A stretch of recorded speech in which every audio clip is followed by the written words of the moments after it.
Hello everyone, welcome to ATP star the super learning platform. बच्चों, मैं लोकेश चौधरी और आज अंकुर सर और मैं मिलकर आप डिटेल सॉल्यूशन डिस्कस करेंगे एडवांस पेपर का। तो पहले पेपर 1 का करेंगे और फिर पेपर 2 का हम डिटेल सॉल्यूशन डिस्कस करने वाले हैं। तो 1 बाय 1 करके कि पेपर का डिफिकल्टी लेवल क्या था, क्वेश्चन में कैलकुलेशन, वो सारे चीज़ें ना डिटेल सॉल्यूशन हम आज आपको डिस्कस करने वाले हैं। तो पहले सर ऑर्गेनिक केमिस्ट्री का डिस्कस करेंगे और फिर मैं फिजिकल और इनऑर्गेनिक का डिस्कस करूंगा। होप आपने अपना बेस दिया होगा, अब अपना आंसर चेक करना, बाकी फिर विश यू गुड लगा के लिए ना। तो अब ऑर्गेनिक जल्दी से ऑर्गेनिक का सर स्टार्ट करने वाले हैं। चलिए, thank you very much sir. तो चलिए एक एक करके अब हम लोग क्या करते हैं, हम लोग ऑर्गेनिक के जो सवाल आए थे आपके पेपर 1 में उनके डिटेल सोल्यूशन आज हम लोग देखने वाले हैं। सोल्यूशन में सिर्फ आंसर बताना मेरी पॉसिबिलिटी नहीं होगी, मतलब आंसर तक हम लोग सीमित नहीं रहेंगे। डिटेल सोल्यूशन हम लोग देखने वाले हैं कि आखिरकार किस तरह का सवाल पूछा गया था और क्या उसका डिटेल्ड एक्सप्लेनेशन होने वाला है। सो मेक श्योर आप सेशन एंड तक बने रहें, और अगर आपके सेशन आपको पसंद आता है तो उसको लाइक करना ना भूलें, और अगर चैनल पे नए आए तो चैनल को सब्सक्राइब करना मत भूलें। तो चलिए आइए एक एक करके हर एक सवाल को हम लोग डिस्कस करते हुए चलते हैं। आइए एक बार बोर्ड पे देखिएगा। अगर मैं सबसे पहले वाले सवाल की बात करता हूं तो आइए एक बार स्टार्ट कर लेते हैं हम लोग। सबसे जो पहला सवाल आपको दिया हुआ है that is a single correct type सवाल, मतलब इसके अंदर 4 ऑप्शंस आपको गिवन है और इन चारों ऑप्शंस में से कोई एक ऑप्शन आपका करेक्ट उत्तर यहां पे होने वाला है। अगर मैं सवाल को देख के इसकी डिफिकल्टी का आइडिया लगाना चाहूं तो बिल्कुल इजी सवाल इसको कहा जा सकता है, मतलब जैसे फ्री के नंबर बांट रहा हूं एडवांस वाला, तो बिल्कुल बेसिक सवाल आप इसको कह सकते हैं। अगर आपको रीजेंट का भरपूर आइडिया है, हाइड्रोकार्बन चैप्टर में रिएक्शन को पढ़ा जाता है, सिंपल जो आपको यहां पे दिया गया था, एक यहां पे आपको एल्काइन दी गई थी, this is the non terminal alkyne, और एक यहां पे आपको टर्मिनल एल्काइन दी गई थी। और याद करो हाइड्रोकार्बन चैप्टर में भर भर के पढ़ाया आपको जाता है कि कभी भी अगर आपके पास एक एल्काइन हो उसको अगर सिस एल्कीन में कन्वर्ट करना हो तो जनरली हम लोग वहां पे H2 पैलेडियम बेरियम सल्फेट का यूज किया करते हैं, और अगर आपको एल्काइन को कन्वर्ट करना होता है इनटू द ट्रांस एल्कीन तो जनरली हम लोग वहां पे सोडियम इन लिक्विड अमोनिया का इस्तेमाल किया करते हैं, जिसको किताबी भाषा में या ऑर्गेनिक केमिस्ट्री में कहा जाता है metal in the presence of dissolved solvent. मतलब डिसॉल्व्ड मेटल रिडक्शन है, यहां पे आपके सामने सोडियम है और आपको दिया गया यहां पे लिक्विड अमोनिया।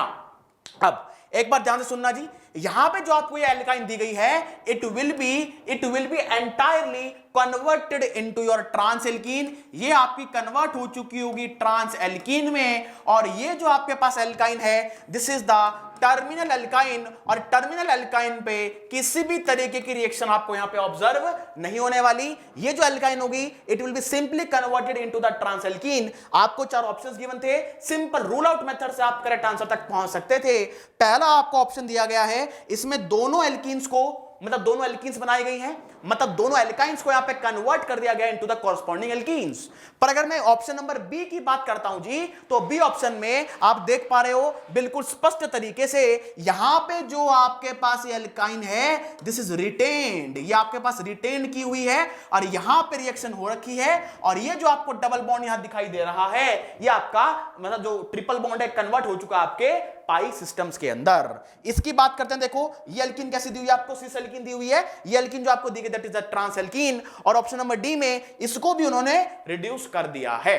तो सिंपली यहां पे बिल्कुल सिंपल सवाल था, आपको यहां पे एक टर्मिनल एल्काइन और एक नॉन टर्मिनल एल्काइन में डिफरेंशिएट करना आना चाहिए था, और आपको सिंपली ये पता होना चाहिए था कि जो नॉन टर्मिनल एल्काइन हुआ करती है इसको हम लोग इंटरनल एल्काइन का भी नाम देते हैं, वो simply with the reaction of sodium in liquid ammonia entirely convert हो जाएगा इनटू द ट्रांस एल्कीन। तो ऑप्शन जो बी होगा आपका यहां पे that will be the correct answer. सही है, चलिए आगे बढ़ते हैं हम लोग। आइए अब अगला सवाल बहुत अच्छा सवाल है, इसको हम लोग मॉडरेट टाइप के सवाल में कैटेगरी में रख सकते हैं। सही है, मतलब नीचे दिए कमेंट सेक्शन में जरूर से बताना कि ये सवाल आपको कैसा लगा और किस किस का ये सवाल बिल्कुल सही था। आइए सवाल पढ़ते हैं एक बार। Among the following the conformation that correspond to the most stable conformation of mesobutane 2,3 diol. आइए एक बार थोड़ी सी चर्चा शुरू करते हैं। आपको सबसे पहले ब्यूटेन 2,3 डाइऑल का मीजो फॉर्म बनाना था, और मीजो भी कैसा मीजो, जो कि सबसे ज्यादा स्टेबल हो। आप लोगों को पढ़ाया जाता है आइसोमेरिज्म में, कन्फर्मेशन आइसोमर्स आपको पढ़ाए जाते हैं, जिसमें स्पेसिफिकली बताया जाता है कि अगर आपके पास ब्यूटेन 2,3 डाइऑल सिस्टम रहा होता है तो इसकी जो मोस्ट स्टेबल कन्फर्मेशन होती है वो एंटी ना रह के गॉस फॉर्म हो जाया करती है। आइए थोड़ा सा एक बार बना ही लेते हैं। अगर मैं यहां पे ब्यूटेन 2,3 डाइऑल के कन्फर्मेशंस की बात करता हूं जी, तो इस तरीके के आपके पास यहां पे कन्फर्मेशन बनने वाले हैं। आइए एक बार चेक कर लेते हैं हम लोग। सपोज करो ये आपके पास कार्बन है, सही है, एक फ्रंट कार्बन होगा, एक बैक कार्बन होगा। मैं स्टार्ट कर रहा हूं उसकी इक्लिप्स कन्फर्मेशन से, सही है। तो ये आपके पास कुछ इस टाइप से आपके पास इक्लिप्स कन्फर्मेशन होगा, है ना। यहां पे आपको दिया गया OH, यहां पे आपको दिया हुआ है हाइड्रोजन, यहां पे आपके पास CH3 है, ये भी आपके पास CH3 है, ये हाइड्रोजन है और ये आपके पास OH है। मतलब एक जो कन्फर्मेशन आपको मिलने वाली है वो ये होगी। इसको जब हम लोग क्या करेंगे 60 डिग्री के एंगल से रोटेट कर देंगे, फ्रंट कार्बन को कांस्टेंट रखते हुए। अगर बैक कार्बन को रोटेट किया जाएगा तो आप सिंपली यहां पे रोटेशन करा के एक दूसरा कन्फर्मर जनरेट कर सकते हैं, जिसमें मैंने क्या किया है, फ्रंट कार्बन को तो मैंने कांस्टेंट रखा है, बिल्कुल से ध्यान से देखना जी, फ्रंट कार्बन को तो मैंने कांस्टेंट रखा है और बैक कार्बन को क्लॉकवाइज 60 डिग्री के डायहेड्रल एंगल से रोटेट करा दिया है। तो जैसे आप इसको रोटेट कराओगे, यहां पे आपका आ चुका होगा OH, यहां चला गया आपका CH3 और यहां पे आ चुका है आपका हाइड्रोजन। तो एक और कन्फर्मर तैयार हो चुका है जी हमारे पास। इसको फर्दर हमने रोटेट किया 60 डिग्री के डायहेड्रल एंगल से। टोटल जो थीटा हो चुका है that is the 120 degree starting from this compound. जो नीचे मैं थीटा लिख रहा हूं that is with respect to this compound, और जो ऊपर लिखा गया है that is with respect to this compound, सही। अब चलिए फर्दर हमने रोटेशन कराया इसका, फर्दर हमने इसको रोटेट कर दिया। फ्रंट फिर से सेम है, बैक कार्बन पर 60 डिग्री का डायहेड्रल एंगल का रोटेशन है। OH यहां, CH3 यहां, हाइड्रोजन यहां पे, ये आपके पास CH3 होगा जी, ये हाइड्रोजन होगा और यहां कहीं पे आपका OH है, सही है। आगे बढ़ते हैं हम लोग, फर्दर 60 डिग्री का डायहेड्रल एंगल का रोटेशन कराया हमने। इस तरीके से आप यहां पे लास्ट कन्फर्मर को ड्रॉ कर सकते हो। वैसे कन्फर्मर आपको पहले से गिवन थे, पर फिर भी कुछ चीजें मैं आपको यहां पे बताना चाहता हूं। CH3 है, हाइड्रोजन है, OH है, यहां पे OH है, यहां पे आपका क्या होगा, हाइड्रोजन होगा और यहां पे आपका CH3 है। तो ये 4 कन्फर्मर सर आप ड्रॉ करते हो किसके, ब्यूटेन 2,3 डायोल के, जिसमें जो सबसे पहला कन्फर्मर आपको दिखाई दे रहा है ये वाला, इसको हम लोग नाम दिया करते हैं फुल्ली एक्लिप्स्ड का। दिस इज द फुल्ली एक्लिप्स्ड, ये आपके पास फुल्ली एक्लिप्स्ड है ना।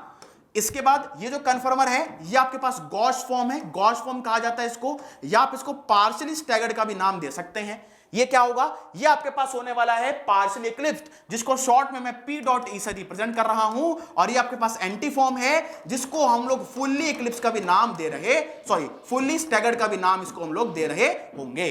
तो इन जनरल का क्या कहा जाता है कि जो स्टैगर्ड कन्फर्मेशन है that is more stable than your eclipse conformation. मतलब कायदे से यहां पे एंटी और गॉस की स्टेबिलिटी ज्यादा होनी चाहिए as compare to the partially eclipsed and the fully eclipsed. अब सवाल ये उठता है कि एंटी और गॉस में भी सबसे ज्यादा स्टेबल कन्फर्मेशन कौन सा होगा, तो उत्तर आएगा गॉस वाला, क्योंकि यहां पे इंट्रामोलिकुलर H बॉन्डिंग की प्रेजेंस है। जैसे आपको यहां पे दिखाई दे रहा है, मैं कुछ इस तरीके से इसको रिप्रेजेंट कर देता हूं, ज्यादा आपको क्लैरिटी होने वाली है। यहां पे OH है ना, इसके बाद delta negative, delta plus and delta negative, और इन दोनों के बीच में जब आपको गुलू गुलू महसूस होगा तो ये ऑक्सीजन और हाइड्रोजन के बीच में आपको इंट्रामोलिकुलर H बॉन्डिंग दिखाई देगी। मतलब जो एग्जामिनर आपसे कह रहा है कि मोस्ट स्टेबल कंफर्मेशन कौन सी होगी, मोस्ट स्टेबल कंफर्मेशन, मतलब इस वाले सवाल में आपके पास 2 रास्ते थे, या इस सवाल में 2 चीजों पे आपको स्ट्रेस करना था।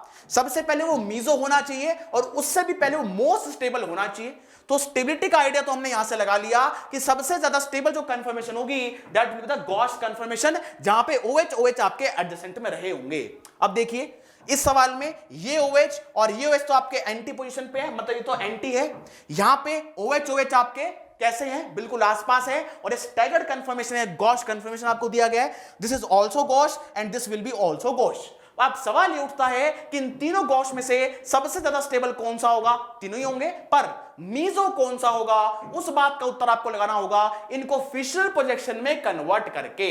आइए एक बार बारी बारी से मैं हर एक कंपाउंड को फिशर प्रोजेक्शन में कन्वर्ट कर रहा हूं। आई होप आपने भी इनको बखूबी से किया होगा, सही। आइए देखिए, सबसे पहले बिल्कुल स्टेप बाय स्टेप मैं आपको एक्सप्लेन कर रहा हूं। न्यूमैन से पहले सोहर्स में जाऊंगा, सोहर्स से फिशर में। आप सीधा न्यूमैन से फिशर में भी कर सकते हैं, पर जिन बच्चों को डिफिकल्टी आती है वो पहले सोहर्स बनाएं और सोहर्स के बाद इसको कन्वर्ट कर लें फिशर प्रोजेक्शन में। अब देखिए ध्यान से, है ना।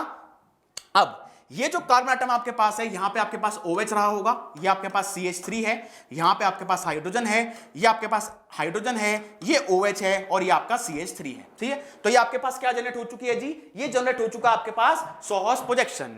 अब इस सोहर्स प्रोजेक्शन को जब आप फिशर प्रोजेक्शन में कन्वर्ट करेंगे तो आप लोगों को पता है, मतलब काफी बार आप लोगों को बताया गया है कि सोहर्स से कभी भी फिशर बनाया जाता है तो कोशिश किया करो कि जो दोनों वाई हैं वो सीधे होने चाहिए। अब इस कार्बन पे वाई इन्वर्टेड है, this is the inverted Y, और ये आपके पास एक सीधा वाई है। मतलब इस वाले कार्बन पे अगर मैं कितने डिग्री का रोटेशन करा दूं जिससे कि ये उल्टे वाई से सीधे वाई में कन्वर्ट हो जाएगा, तो उत्तर आएगा कि सर इसमें आप रोटेशन करा सकते हो 180 डिग्री का। कितना? 180 का। जैसे आप इसमें 180 का रोटेशन कराओगे, OH उठ के यहां आ चुका होगा, CH3 उठ के यहां चला गया और हाइड्रोजन आपका उठ के यहां चला गया होगा। इतनी बात क्लियर हो गई? चलिए ये बात तो सब स्पष्ट हो गई। इसके बाद कभी भी फिशर प्रोजेक्शन बनाया जाता है तो आपको एक ध्यान बात होगी कि फिशर प्रोजेक्शन में फिशर का एक पोस्टुलेट है, या फिशर प्रोजेक्शन को बनाते समय कुछ पॉइंट्स हम लोग ध्यान रखते हैं कि maximum number of carbon atoms जो कि एक चेन में आ रहे होंगे वो वर्टिकल बॉन्ड पे प्रेजेंट होने चाहिए। अब जो स्ट्रक्चर आपको दिया गया that is a butane 2,3 diol, जिसमें 4 कार्बन है। अगर मैं CH3 को इस वाली पोजीशन पर ले जाता हूं तब जाके मेरे जो 4 कार्बन एटम होंगे वो स्ट्रेट चेन में आ रहे होंगे। मतलब अब मैं इसको करने जा रहा हूं rotate by the 60 degree. 60 degree का रोटेशन कर रहा हूं, ध्यान सुनना।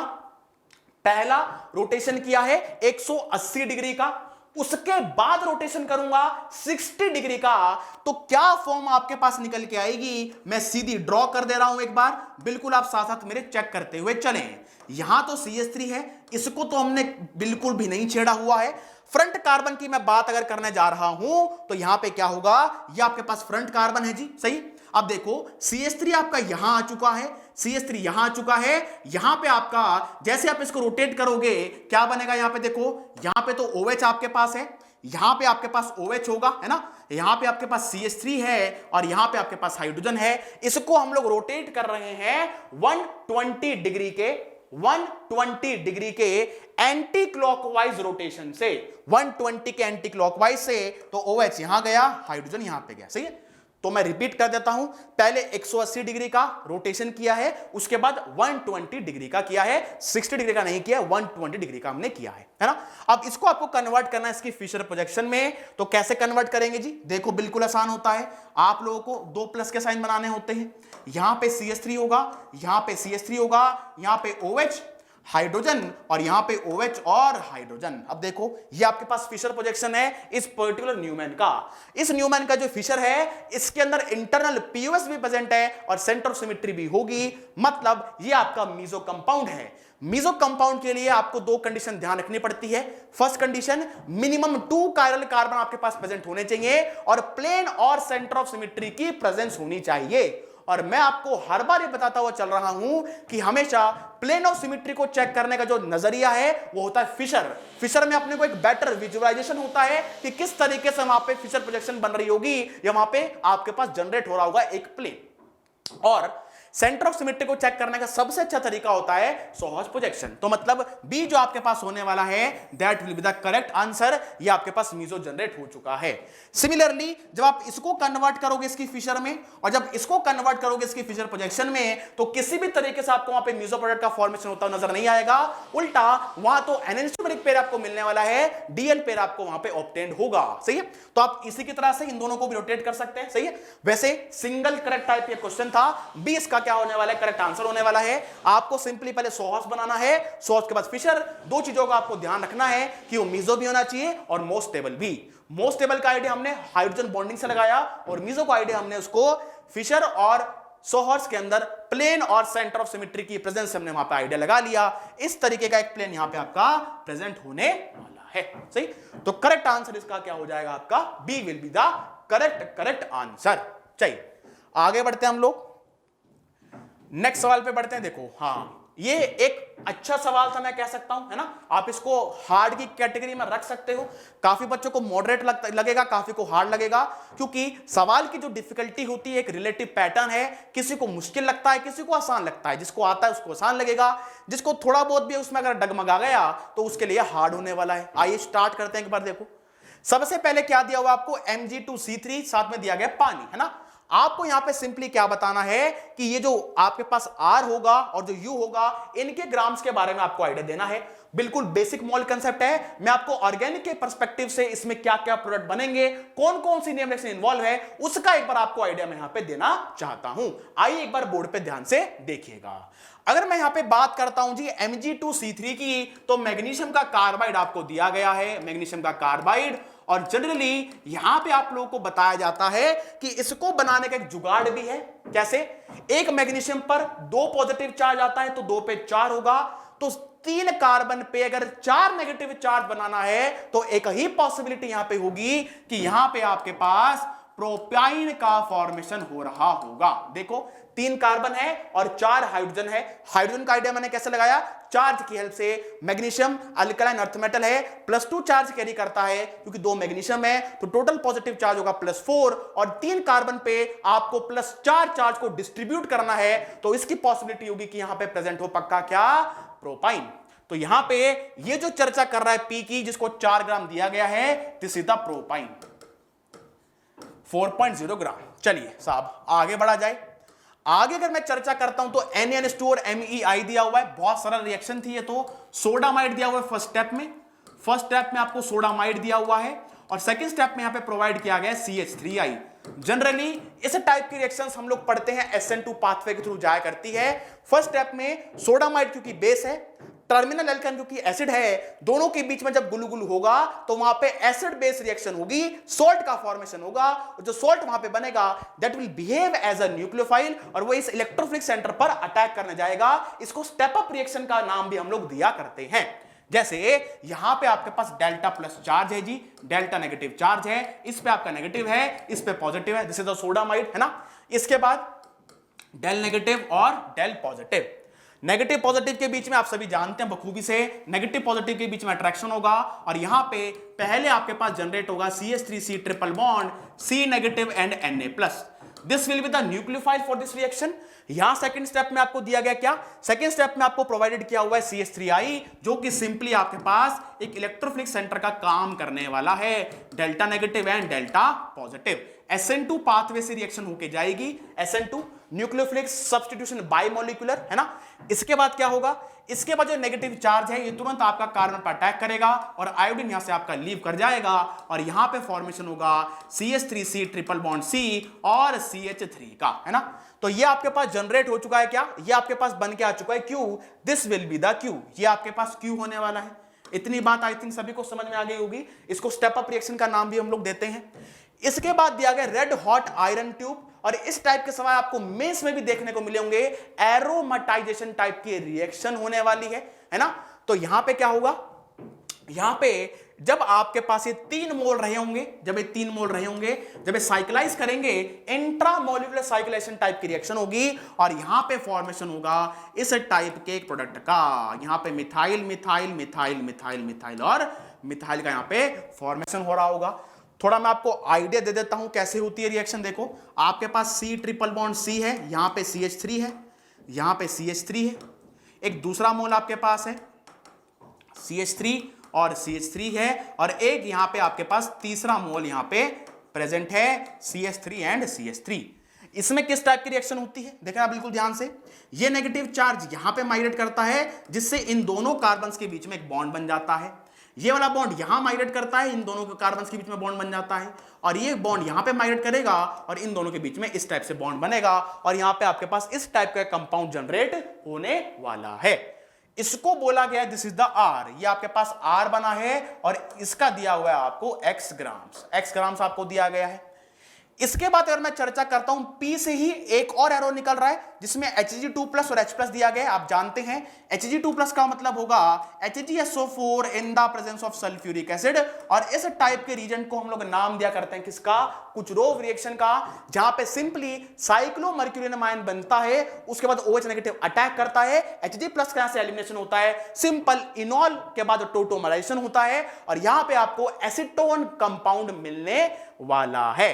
मतलब यहां पे आपको दिया हुआ है CH3C ट्रिपल बॉन्ड CH, जो कि आपके पास P था, है ना। इसके बाद जैसे ही आप यहां पे ये वाली रिएक्शन कराओगे, जो एस आपको मिलने वाला है, सबसे पहले आपको मिलेगा इनॉल।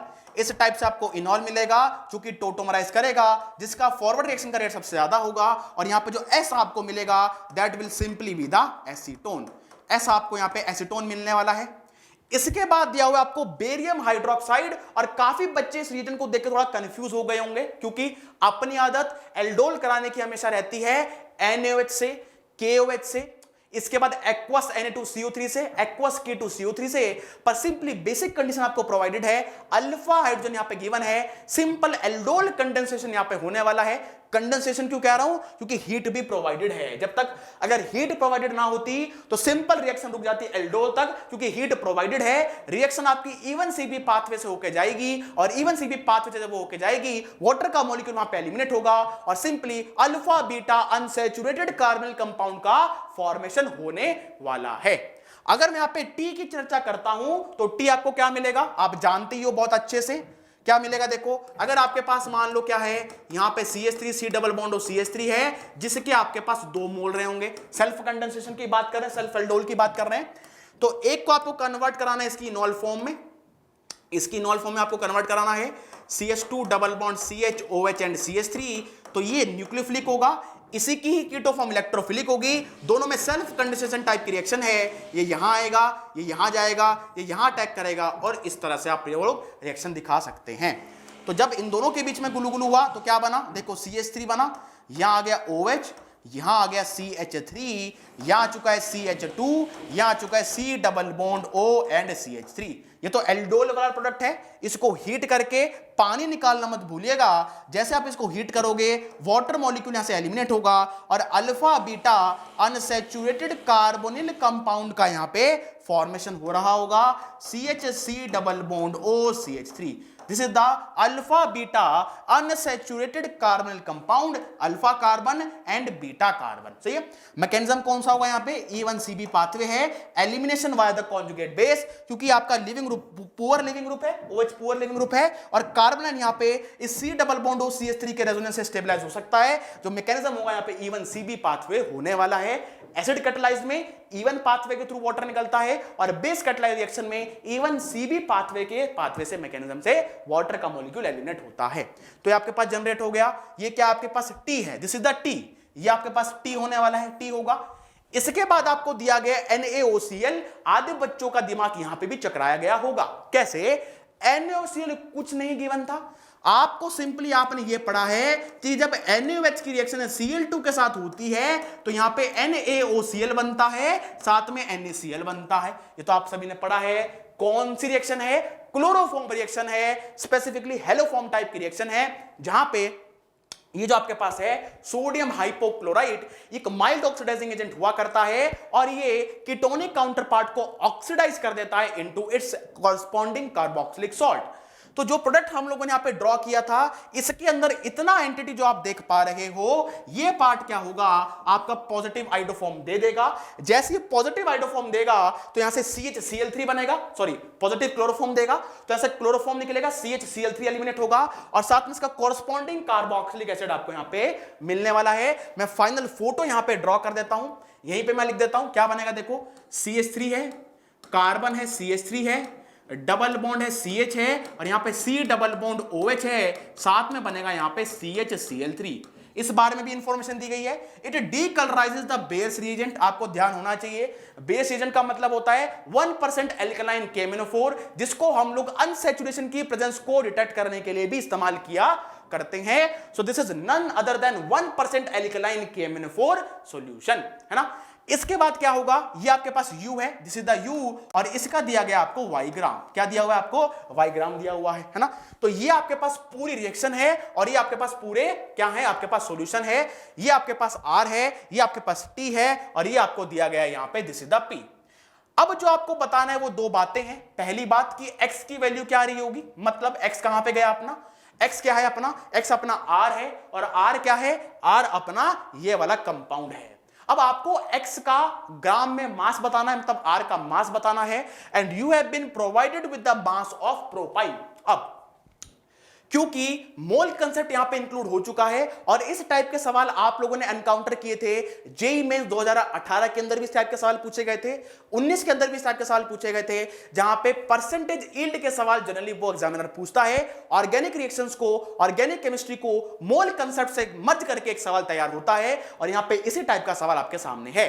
अगर आपका मोल वीक है तो भी सवाल फंस जाएगा, और अगर आपकी ऑर्गेनिक वीक है तो सवाल तो आगे बढ़ ही नहीं पाएगा। तो आपको क्या करना है, सिंपल देखो, यहां पे आपको पी का मास दिया हुआ दैट इज द 4 ग्राम। अब आप क्या करोगे, पी आपके पास पता लग चुका दैट इज द प्रोपाइन, और प्रोपाइन का जब आप मॉलिक्यूलर फॉर्मूला देखोगे तो क्या है, देखो क्या है molecular formula, CH3C triple bond CH। अगर आप इसका मोलर मास निकालने जाओगे प्रोपाइन का तो क्या होगा, 3 कार्बन है, एक कार्बन का मास होता है 12, 3 का होगा 36, 4 हाइड्रोजन है तो 4 होगा, तो टोटल मोलर मास इसका होने वाला है 40 ग्राम पर मोल, 40 ग्राम पर मोल होगा पी का।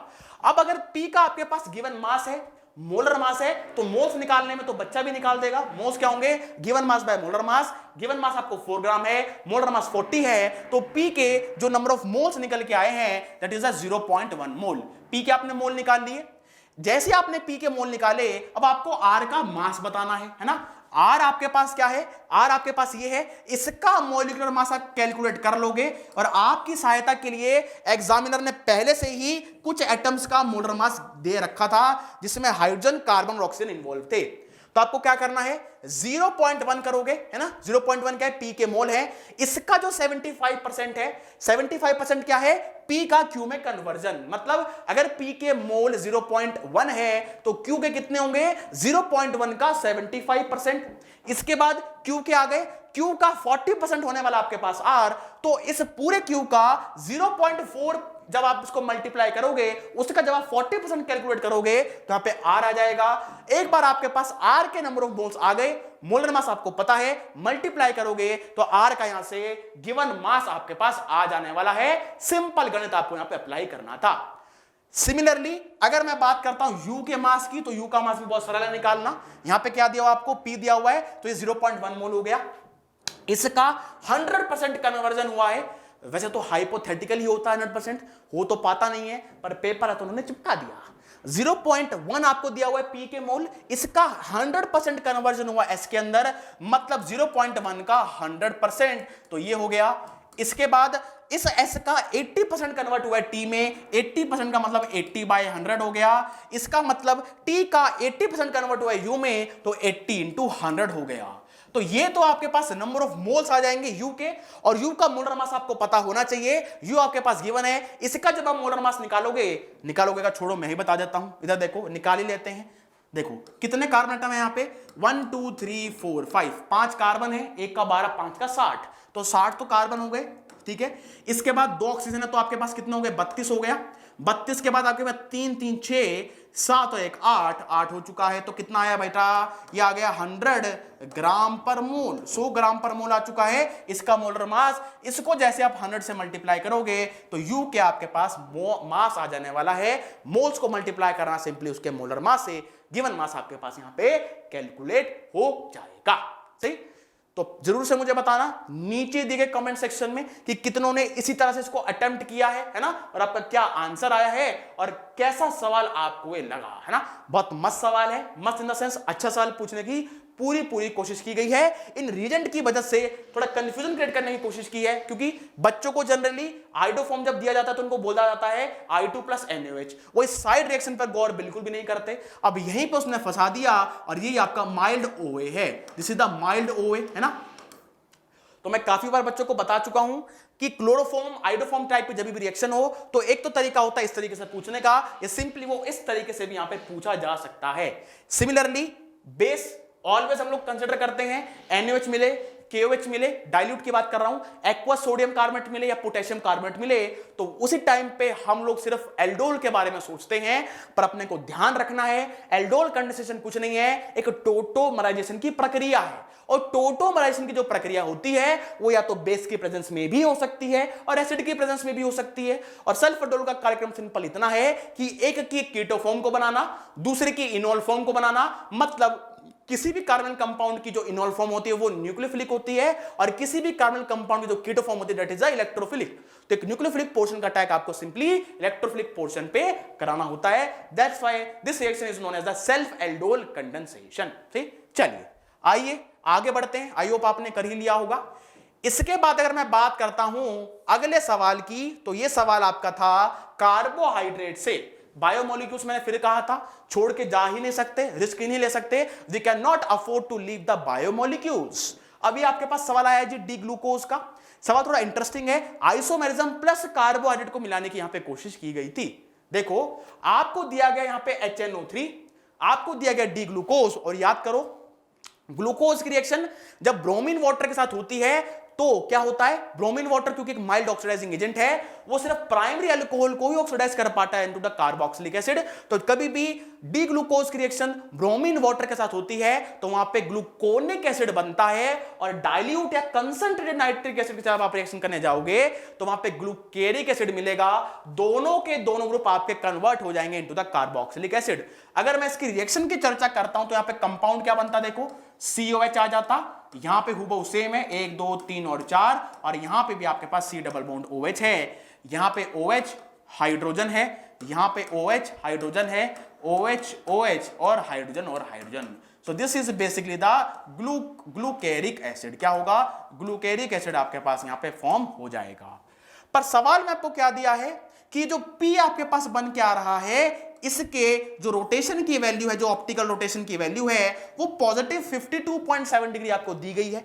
सवाल में क्या पूछा है, the compound which can on reaction with HNO3 will give the product having degree of rotation negative. अब खुद ही बताओ, खुद ही सोच के बताओ, ये जो 4 ऑप्शंस आपको दिए गए हैं इनमें से कौन सा ऑप्शन ऐसा होगा जिसकी रिएक्शन कंसंट्रेटेड नाइट्रिक एसिड के साथ करने पे अल्फा की जो वैल्यू निकल के आए that will be the negative. बच्चा भी बता सकता है इसको क्या होगा, पक्की बात है इस कंपाउंड की मिरर इमेज रही होगी तभी तो, क्योंकि आप याद करो जो एनेंटियोमर्स होते हैं उनमें एक तो फिजिकल प्रॉपर्टी सेम होती है, केमिकल प्रॉपर्टी सेम होती है, और तब चीख चीख के कहा जाता है कि all physical and chemical properties of enantiomer are equal except their optical rotation. उनके ऑप्टिकल रोटेशन की वैल्यू डिफरेंट होती है पर फिजिकल एंड केमिकल प्रॉपर्टीज उनकी सेम रहती है, और मैग्नीट्यूड तो सेम रहता है, साइन का वेरिएशन है। अगर यहां पे पॉजिटिव वैल्यू आ रही है थीटा की वैल्यू यहां पे पॉजिटिव आ रही है तो यहां पे जो वैल्यू आ रही है वो नेगेटिव है। मतलब कहीं ना कहीं अगर मैं इस डी ग्लूकोज की मिरर इमेज ले लूंगा which is the L glucose, तो वो आपके पास स्पेसिफिक रोटेशन की वैल्यू को नेगेटिव देने वाला है, जहां पे डिग्री ऑफ रोटेशन की चर्चा की जा रही है। अब बच्चे यहां पे गलती क्या करते हैं, उनको ये पता है डी और एल ग्लूकोज क्या होते हैं, वो सिंपली क्या करते हैं इसी कार्बन पे मात्र इंटरचेंज करके इसको एल ग्लूकोज कह देते हैं। चंपूलाल, डी ग्लूकोज और एल ग्लूकोज जो हुआ करते हैं वो आपस में मिरर इमेजेस हैं। आपको इस पूरे ही डी ग्लूकोज की मिरर इमेज लेनी पड़ेगी तब जाके यहां पे एल ग्लूकोज का फॉर्मेशन होगा। और अगर आप इसकी मिरर इमेज लेके कंपाउंड को ड्रॉ करेंगे तो कैसा बनेगा, देखो यहां पे आ चुका है CHO, ये CHO आ चुका है, यहां पे आपके पास CH2OH होगा, इसकी मैंने मिरर इमेज ली है, यहां पे मैंने मिरर को प्लेस किया है, तो यहां पे आपके पास OH आ चुका है, यहां पे हाइड्रोजन आ चुका है, यहां पे OH आ चुका है और यहां पे OH है। बची वैलेंसीज को आप सेटिस्फाई कर सकते हैं। So this is the basically L glucose, ये आपके पास एल ग्लूकोज है। बस इसी फोटो को आपको वहां पे मैच करना था और आपका उत्तर वहां पे आ जाता। अब इस सवाल में दिक्कत क्या है, देखो अगर मैं मैच करता हूं देखो तो A मैच नहीं कर रहा है, B भी मैच नहीं कर रहा है, C देखो C बिल्कुल से मैच कर रहा है। एक बार C को देखो, इस C को देखो, इस C की फोटो को उसके साथ मैच करने की कोशिश करो, बिल्कुल मैच हो रहा है। अब जो दिक्कत इस सवाल में दी गई थी वो ये थी कि एक और ऐसा ऑप्शन दिया गया था इन तीनों में से apart from C, A, B और D में एक ऐसा ऑप्शन भी आपको गिवन था जहां पे इसी मॉलिक्यूल को इन द प्लेन रोटेट कराया गया था। अगर मान लो अगर मैं क्या करता हूं इस एल ग्लूकोज को मैं इन द प्लेन रोटेट करता हूं तो क्या होगा, ध्यान रहे स्टीरियो केमिस्ट्री में कभी भी फिशर प्रोजेक्शन बनाया जाता है तो ऑलवेज वहां पे एक बात आपको बताया जाती है क्या, कि फिशर प्रोजेक्शन में हमेशा in the plane rotation allowed होते हैं, out of the plane rotation allowed नहीं होते। मतलब आप ऐसा नहीं कर सकते मॉलिक्यूल को निकालो उसके साथ खेलो और उसको रोटेट करते रहो। सिंपल क्या करना है, मॉलिक्यूल को आपको इन द प्लेन रोटेट कराना है। जैसे अगर ये CHO है, ये CH2OH है, तो इस तरीके से in the plane rotation stereochemistry में अलाउड होते हैं, out of the plane rotation आप वहां पे नहीं करा सकते। अगर आपने इसका इन द प्लेन रोटेशन कराने की कोशिश की तो CH2H उठ के ऊपर जाएगा, CH उठ के आपका नीचे की तरफ आ जाएगा। जो फोटो यहां पे बन के आएगी, आइए एक बार उस पर चेक कर लेते हैं। देखो ऊपर चला गया आपका CH2OH, 1 2 3 और 4, नीचे आ चुका आपका CHO। अब देखो जैसे आपने यहां पे रोटेशन किया है तो ये OH उठ के वहां चला गया होगा, है ना। इस तरीके से आपने मॉलिक्यूल को रोटेट किया, ये OH यहां पे, OH यहां पे, hydrogen and OH, hydrogen hydrogen OH and hydrogen. मतलब कहने को जो दोनों मॉलिक्यूल कैसे हैं, हूबहू सेम है, पर मैंने इस मॉलिक्यूल में 180 डिग्री का इन द प्लेन, बिल्कुल ध्यान से सुनना, 180 डिग्री का इन द प्लेन रोटेशन यहां पे कैरी आउट किया है, जिसकी हेल्प से मैंने ये फॉर्म जनरेट की हुई है। अब देखो अगर मैं इस वाली फॉर्म को रिलेट करना चाहता हूं इस वाले एग्जांपल से, तो ये ऑप्शन मैच हो रहा है क्योंकि इसकी वैलेंसीज मैच हो रही है, एक्सेप्ट कि यहां पे CH2 की जगह पे CH2OH होना चाहिए था और CH2OH की जगह पे CHO यहां पे होना चाहिए था, क्योंकि सवाल आपका मोर देन वन करेक्ट वाला है ना। और कोई ऑप्शन ऐसा मैच नहीं कर रहा है जिसमें ये 3 हाइड्रोजन सेम साइड पे OH आपका बीच में हो, तो कहने को डी ऑप्शन भी करेक्ट हो जाएगा अगर इस CHO की जगह पे CH2OH होता और CH2OH की जगह पे CHO होता, है ना। अगर मान लो सिंगल करेक्ट टाइप का आंसर होता तो हम लोग सिंपल ये कह देते कि सी आपका करेक्ट आंसर होगा, पर क्योंकि more than one correct type का आंसर है तो मोस्ट प्रोबेबली आपके पास यहां पे CHO की जगह पे CH2OH रहा होगा और यहां पे CH2OH की जगह पे CHO रहा होगा। अगर ऐसा सिनेरियो दिया गया था तो डी भी आपका करेक्ट होगा। करेक्ट आंसर इसके होंगे सी एंड डी। क्या होंगे? करेक्ट आंसर इसके सी एंड डी होने वाले हैं। तो आप ध्यान रहे, आपको जो बच्चे अभी देख रहे हैं या जो आगे फ्यूचर में अटेम्प्ट देने वाले जी एडवांस का, तो आप ध्यान रखें फिशर प्रोजेक्शन से बहुत तरीके के सवाल पूछे जाते हैं, तो स्टीरियो केमिस्ट्री को आप बिल्कुल भी लाइटली लेके नहीं चल सकते if you are aiming to prepare for the JEE advanced. सही है, चलिए आगे बढ़ते हैं। अब हम लोग आगे के सवाल देखते हैं। चलिए आगे का सवाल क्या है? The reaction of Q with PHSNA yields an organic compound, major product की बात की है, that gives positive Carius test। सवाल कहां से आ चुका है आपका? प्रैक्टिकल ऑर्गेनिक केमिस्ट्री से, जिसमें जनरली हम लोग क्वालिटेटिव और क्वांटिटेटिव एनालिसिस की बात वहां पे करते हैं। तो ये जो सवाल था that is the quantitative analysis आपको दिया गया था। केरियस जो मेथड होता है आपको पता होना चाहिए, Carius method is used to detect the presence of sulphur. Sulphur की प्रेजेंस को डिटेक्ट करने के लिए जनरली हम लोग केरियस टेस्ट का यूज किया करते हैं। अब देखो ये आपके पास 4 फोटो गिवन थी, इसमें Q था। अब जनरली एग्जामिनर ने यहां पे 2 कांसेप्ट को मर्ज करने की कोशिश की है, जिसके लिए एडवांस आपका जाना जाता है। एक जो मैकेनिज्म यहां पे किया गया that is the nucleophilic substitution, aromatic as well as the aliphatic, और साथ में POC का कांसेप्ट उसने यहां पे मर्ज कर दिया। अब देखो ये आपके पास न्यूक्लियोफाइल था, क्या था? PH S negative and Na+, ये आपको न्यूक्लियोफाइल गिवन था। अगर मैं इस न्यूक्लियोफाइल की रिएक्शन को इस A ऑप्शन के साथ ट्रीट करता हूं तो क्या यहां पे SNAR टाइप की रिएक्शन आपको देखने को मिलेगी? क्या? एरोमेटिक न्यूक्लियोफिलिक सब्स्टिट्यूशन, जिसमें हेलोजन दिया गया है और 2 इलेक्ट्रॉन विड्रॉइंग ग्रुप है जो कि ऑर्थो और पैरा पोजीशन पर प्रेजेंट है। आपको पता होना चाहिए ऑर्थो और पैरा पर ही प्रेजेंट होने चाहिए, क्योंकि अगर किसी और पोजीशन पर ये हुए तो उनको या उस पोजीशन पर इनके होने का कोई भी कार्य नहीं कर पाएंगे। जैसे यहां पे पॉजिटिव है, यहां नेगेटिव है, एन डबल बॉन्ड O, यहां पे O है, इस पे पॉजिटिव और इस पे नेगेटिव है। अब देखो जरा ध्यान से क्या हुआ, यहां पे अटैक कराया आपने PH S नेगेटिव और Na+ का। सही, तो ये आपके पास क्या है? न्यूक्लियोफाइल है। इस वाले कार्बन पर डेल्टा प्लस चार्ज है, फ्लोरीन पर डेल्टा नेगेटिव चार्ज है, तो ये नेगेटिव यहां अटैक करेगा, ये नेगेटिव आपको यहां पे अटैक करने वाला है। और थोड़ा सा मैं इन बॉन्ड्स को इस तरह से शो कर देता हूं ताकि आपको एक बेटर क्लैरिटी मिल सके। इस तरीके से मैंने इसको लिख दिया। अब देखो यहां पे जैसे उसने अटैक किया है ये बॉन्ड यहां पे शिफ्ट हो चुका होगा, ये बॉन्ड यहां शिफ्ट हो जाएगा, क्योंकि कार्बन तो 5 बॉन्ड मर के भी नहीं बनाता। अगर कार्बन के बस की 5 बॉन्ड बनाना नहीं है तो इस कार्बन पर आपने नेगेटिव चार्ज को क्रिएट कर दिया है, और जैसे आपने यहां नेगेटिव चार्ज को बनाया, ये नेगेटिव चार्ज एक तो इस NO2 के -m इफेक्ट से स्टेबलाइज होगा, एडिशनली ये इस NO2 के भी -m इफेक्ट से स्टेबलाइज हो रहा होगा। आप रेजोनेटिंग स्ट्रक्चर बनाते हुए चल सकते हैं, मुझे इसमें कोई भी दिलचस्पी नहीं है। सही, ये तो आपको सब पता ही होगा कि जैसे नेगेटिव चार्ज बनेगा वो घूम के यहां आएगा, यहां भी रेजोनेंस कर सकता है और यहां पे भी रेजोनेंस कर सकता है, और इस टाइप के कॉम्प्लेक्स को जनरली हम लोग कहते हैं सिग्मा कॉम्प्लेक्स, और प्रिसाइसली इनका नाम होता है मिसन हाइमर कॉम्प्लेक्सेस। इनको जनरली जो सिग्मा कॉम्प्लेक्स होते हैं वो दो तरीके के होते हैं, negatively charge and positively charge. तो जो नेगेटिवली चार्ज सिग्मा कॉम्प्लेक्सेस होते हैं उनको कहा जाता है मिसेनहाइमर कॉम्प्लेक्स, जो कि आपका ARSN टाइप रिएक्शंस में फॉर्म होते हैं। और जितने भी पॉजिटिवली चार्ज सिग्मा कॉम्प्लेक्सेस होते हैं वो जनरली आपके फॉर्म होते हैं इलेक्ट्रोफिलिक सब्स्टिट्यूशन रिएक्शंस के अंदर, जिनको हम लोग एरेनियम आयन या फिर वीलैंड कॉम्प्लेक्सेस का भी नाम दिया करते हैं। दोनों के दोनों सिग्मा कॉम्प्लेक्स हैं क्योंकि आपका न्यूक्लियोफाइल और कार्बन के बीच में एक सिग्मा बॉन्ड का फॉर्मेशन होता है। एडिशन एलिमिनेशन टाइप की रिएक्शन है। फर्स्ट स्टेप में न्यूक्लियोफाइल ऐड होगा, नेगेटिव चार्ज बनेगा, वो स्टेबलाइज होगा और ये नेगेटिव चार्ज एक इंटरनल न्यूक्लियोफाइल का काम करके फ्लोरीन को यहां से डिस्प्लेस करा देगा, that is the elimination step. और इसका जो रेट होता है that entirely depends upon your addition step. तो इस तरीके से यहां पे रिएक्शन आपको करानी थी। इसके बाद अगर मैं बी ऑप्शन की तरफ जाता हूं तो आपको देखने में लग रहा होगा कि यहां पे भी SNAR होना चाहिए, पर यहां पे जो NO2 प्रेजेंट है वो दोनों मेटा पोजीशन पर है और मेटा पे -I से ज्यादा ये कुछ नहीं लगा पाएंगे, मतलब ये किसी भी तरीके से मिसेनहाइमर कॉम्प्लेक्स को स्टेबलाइज नहीं कर पाएंगे। तो यहां पे किसी भी टाइप की SNAR रिएक्शन आपको देखने को नहीं मिलेगी।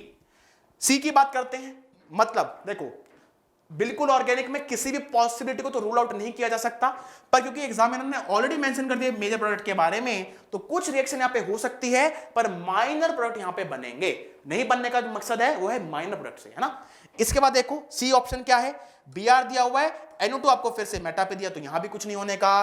पर डी में, अब डी में क्या है, यहां पे बेशक आपके पास NO2 है और MES है, तो चंपू कहेगा सर यहां तो SNAR हो जाएगी, पर यहां पे SNAR नहीं होगी क्योंकि बेंजाइलिक आपके पास हैलाइड है और बेंजाइलिक हैलाइड में SN2 रिएक्शन हुआ करती है, मतलब इसके साथ आपकी SN2 रिएक्शन होनी चाहिए थी। Cl यहां से डिस्प्लेस होगा और सल्फर यहां पे इनहिबिट हो जाएगा, सॉरी सल्फर यहां पे ऐड हो जाएगा आपके पूरे कंपाउंड में। तो यहां पे सिंपली Cl को हटा के आपको SPH को चिपका देना था। तो इसके साथ रिएक्शन होगी SNAR वाली और यहां रिएक्शन होगी SN2 पाथवे से, और दोनों में सल्फर आपका ऐड हो चुका होगा और सल्फर की प्रेजेंस को डिटेक्ट करने के लिए हम लोग केरेस मेथड कर रहे हैं, जो कि पॉजिटिव टेस्ट आपका दे रहा है। मतलब ए ऑप्शन करेक्ट होगा और डी ऑप्शन भी आपका करेक्ट होने वाला है। सही, तो बिल्कुल सवाल अच्छा था वैसे, पर ये इसका आंसर है ना। चलिए आगे बढ़ते हैं हम लोग। अगला सवाल क्या दिया हुआ आपको, इंटीजर टाइप का सवाल है। The maximum number of possible isomers, बिल्कुल ध्यान सुना, maximum number of possible isomer including stereo which may be formed on monobromination of 1-methyl cyclohexene using Br2 and UV light। आइए स्टार्ट करते हैं। सबसे पहले कंपाउंड क्या दिया हुआ आपको, 1-methyl, क्या दिया हुआ आपको, 1-methyl cyclohexene। So this is 1-methyl cyclohexene। अगर यहां पे मेजर प्रोडक्ट की बात की गई होती, बिल्कुल ध्यान से सुनना, मैं ये भी बता रहा हूं कि फर्दर मॉडिफिकेशन और यहां पे क्या क्या पॉसिबल थे। अब क्योंकि जो सवाल दिया गया था वो था maximum number of possible isomer, अगर यहां पे मेजर की चर्चा करता तो सबसे पहले ये जो Br2 है लाइट के साथ रिएक्शन करने पे अलाइलिक ब्रोमिनेशन करता, मतलब अलाइलिक रेडिकल आपको सबसे पहले सेलेक्टिवली जनरेट कराने हैं। अगर मैं इस पूरे कंपाउंड में अलाइलिक पोजीशंस की बात करता हूं तो एक ये पोजीशन अलाइलिक है, ये पोजीशन अलाइलिक है और आपकी ये पोजीशन भी कैसी है, अलाइलिक है। तो आइए एक एक करके तीनों अलाइलिक पोजीशंस पर हम लोग रेडिकल का फॉर्मेशन करते हैं। इस टाइप के सवाल हम लोगों ने ऑलरेडी बहुत सारे क्लास में डिस्कस भी किए हुए हैं। अब चलिए देखते हैं इसको। यहां बनाया आपने CH2 रेडिकल, एक बार यहां बनाया, एक बार आपने रेडिकल बनाया यहां पे, आपने एक बार यहां रेडिकल बनाया और आपने एक बार यहां पे इस पोजीशन पर रेडिकल को जनरेट करा दिया है। This is the radical. अब देखो क्योंकि मैक्सिमम पॉसिबिलिटी की बात हो रही है तो आपको इनको रेजोनेंस कराना भी पड़ेगा, इनको रेजोनेंस भी कराओगे आप। तो जैसे यहां पे रेजोनेंस होगा, double bond single bond free radical है, इस तरीके से जब इसका RS आप ड्रॉ करोगे तो कैसा RS बनेगा, देखो यहां पे डबल बॉन्ड आ चुका है और यहां पे आपका रेडिकल आ चुका है। इसको बनाओ RS, इसका कैसे RS बनेगा, देखो यहां पे आ चुका है आपके पास, ये आपके पास क्या होगा, double bond single bond free radical. इस तरीके से आप इसका एक RS जनरेट करोगे और इसका जब आप RS बनाओगे तो वो क्या आएगा, एक बार बना के चेक कर लेते हैं। यहां पे क्या आएगा, double bond single bond free radical. मतलब इस तरीके से ये जो पोजीशन होगी आपकी लाइलिक होगी और यहां पे जब आप रेडिकल को जनरेट कराओगे, double bond single bond free radical, और यहां पे आपके पास यहां पे रेडिकल बनने वाला है। ठीक, तो आपके पास पोजीशन आ गई। अब देखो इसमें ये जो सेकंड आपको स्ट्रक्चर नजर आ रहे हैं हूबहू सेम है, क्योंकि ये रेडिकल और ये रेडिकल दोनों सेम है, मतलब इस वाली फिगर को हम लोग रूल आउट कर सकते हैं। इसको हमने यहां से निगलेक्ट कर दिया है, क्योंकि ये और वो दोनों कैसे हैं, हूबहू कट कॉपी पेस्ट हैं। इसके बाद आपको मात्र इन रेडिकल्स पे बीआर को लगाना है, तो मैं एक एक करके बीआर को चिपकाता हुआ चलता हूं। यहां आपने बीआर लगाया, यहां आपने बीआर लगाया, यहां आपने बीआर लगाया, यहां आपने बीआर लगाया, और आपने यहां पे बीआर भी लगा दिया। ये तो पॉसिबिलिटी वो है कौन सी, अलाइलिक वाली। अब देखो, क्योंकि आपको स्टीरियोआइसोमर्स को इंक्लूड करना है, तो यहां पे साइक्लिक रिंग जब होती है, 6 मेंबर रिंग जब होती है, उसमें जो पाई बॉन्ड आता है वो किसी तरीके से जीआई शो नहीं कर सकता। स्टीरियो आइसोमर का मतलब है ऑप्टिकल आइसोमर भी कैलकुलेट करने और ऑप्टिकल भी और स्ट्रक्चरल भी आपको यहां पे काउंट करने हैं, मतलब ऑप्टिकल प्लस ज्योमेट्रिकल आपको यहां पे काउंट करने हैं। तो ऑप्टिकल आएगा काइरल सेंटर की वजह से, ज्योमेट्रिकल आएगा सिस एंट्रांस की वजह से। अब डबल बॉन्ड क्योंकि 6 मेंबर रिंग में है और किसी भी तरीके से वो जीआई शो यहां पे नहीं कर सकता, क्योंकि रिंग की जो फ्लेक्सिबिलिटी होती है वो 8 मेंबर रिंग ऑनवर्ड स्टार्ट होती है। जो आपके पास साइक्लो ऑक्टेन टाइप्स की रिंग होती हैं वो सिस एंट्रांस आइसोमर शो कर सकती हैं, पर 8 के पहले मेंबर की जो रिंग होती हैं वो किसी भी तरीके से सिस एंट्रांस शो नहीं कर सकती। मतलब यहां पे किसी भी तरीके से जीआई की पॉसिबिलिटी तो रूल आउट हो चुकी है। अब अपने को मात्र यहां पे काइरल सेंटर्स को ही काउंट करना है। अब देखो, ये कार्बन तो काइरल होने से रहा तो एक पॉसिबिलिटी, ये कार्बन काइरल है तो 2 पॉसिबिलिटी, ये भी काइरल है तो 2 पॉसिबिलिटी, और देखो ये भी काइरल है तो 2 पॉसिबिलिटी, और ये भी आपके पास काइरल है तो 2 पॉसिबिलिटी। तो अलाइलिक पोजीशंस पर जब ब्रोमिनेशन होगा तो टोटल पॉसिबल जो स्ट्रक्चर आपके पास बन के आएंगे वो 2, 2, 4, 2, 6, 2, 8 और एक 9 होंगे, 9 होंगे।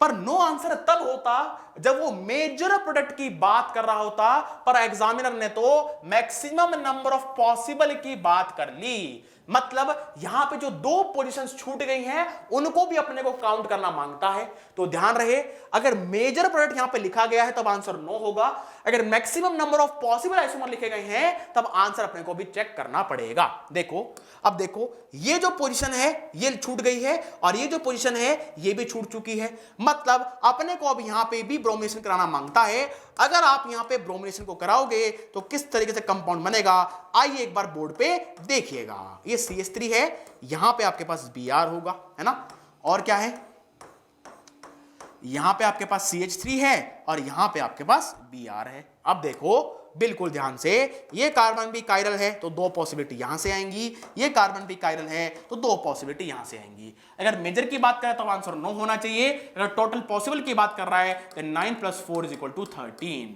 तो देखना पड़ेगा कि टोटल पॉसिबल की बात है तो 13 आंसर होगा, अगर मेजर की बात है तो 9 आपका आंसर यहां पे होने वाला है। सही, चलिए आगे बढ़ते हैं अब हम लोग। चलिए अगला सवाल क्या है, in the reaction given below the total number of atoms having sp2 hybridisation in the major product. अब देखो, ऑब्वियसली बच्चे क्या करते हैं, जो कैलकुलेशन ऑफ हाइब्रिडेशन का जब भी सवाल आता है तो उसको बहुत लाइटली ले लेते हैं।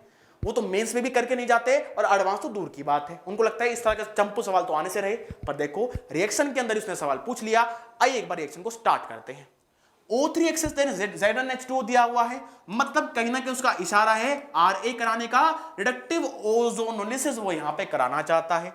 तो सिंपल क्या करना है, पाई बॉन्ड को तोड़ो और यहां पे कार्बोनिल कंपाउंड का फॉर्मेशन करा दो। देखो मैं करा देता हूं, यहां पे इस तरीके से आपने पाई बॉन्ड को तोड़ा है, यहां पे आपके पास क्या होगी, 5 मेंबर की रिंग यहां पे इस तरह से है, इस तरीके से यहां पे 5 मेंबर की रिंग है। कितने मेंबर की रिंग हो गई, 1 2 3 1 2 3 4 5। तो 1 2 3 1 2 3 4 एंड 5 इस तरीके से हो गया, और यहां पे इस तरीके से आपको कुछ बना के यहां पे दिया गया था। तो सबसे पहले आप क्या करोगे, इस वाले कार्बन पे डबल बॉन्ड O लगाया, डबल बॉन्ड O लगाया, डबल बॉन्ड O लगाया और डबल बॉन्ड O लगाया। ये तो फर्स्ट स्टेप में हो गया। इसके बाद दिया होगा आपको NH2H और एक्सेस दिया गया है। NH2H का मतलब होता है हाइड्रोक्सिल अमीन से, हाइड्रोक्सिल अमीन से।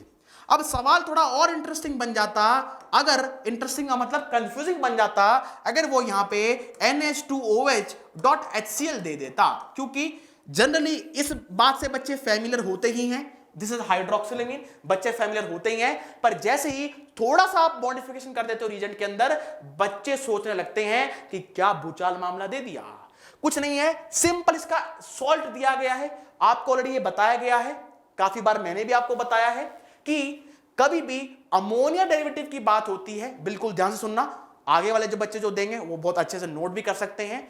हाइड्रोक्सिलमीन या अमोनिया डेरिवेटिव कभी भी आपने पढ़े हैं तो अमोनिया डेरिवेटिव्स के अंदर 2,4-DNP को छोड़ के, 2,4-डाइनाइट्रोफिनाइल हाइड्रोजन को छोड़ के बाकी जितने भी कंपाउंड आपके पास होते हैं उनके अंदर आपको सॉल्ट देखने को मिलेगा। वो जनरली सॉल्ट मैनर में एग्जिस्ट करते हैं। अब यहां पे क्या है, आपके पास NH2OH है और डॉट HCl प्रोवाइडेड यहां पे नहीं किया गया है, तो आप सिंपली यहां पे डॉट HCl को भी लेके चल सकते थे, रिएक्शन मिक्सर पे कोई भी सवाल नहीं पड़ेगा, है ना। तो जैसी NH2OH की रिएक्शन आप इस कंपाउंड से कराने जाओगे तो दोनों के बीच में सिंपल क्या कराना था, आपको वाटर का मॉलिक्यूल एलिमिनेट कर देना है। आप जानते हो कि कभी भी अमोनिया डेरिवेटिव की रिएक्शन किसी भी कार्बनिक कंपाउंड के साथ होती है तो वो pH सेंसिटिव रिएक्शन है, pH 4 to 5 की रेंज में हम उसको किया करते हैं। तो जैसे यहां पर रिएक्शन होगी आपको सिंपली C डबल बॉन्ड को कन्वर्ट करना है into double bond N and OH। तो फाइनल फोटो जहां पे बन के आएगी वो किस तरीके की होगी, एक बार ध्यान से देखिएगा। यहां पे क्या है, इस तरीके का कंपाउंड यहां बना, इस तरीके का कंपाउंड यहां पे बना और यहां पे ये आपके पास जनरेट हो चुका है ना। इसके बाद क्या होगा, इसके बाद क्या होगा, यहां पे डबल बॉन्ड NOH ऑक्साइम का फॉर्मेशन होगा, डबल बॉन्ड NOH और यहां पे भी डबल बॉन्ड NOH की आपके पास फॉर्मेशन होने वाला है।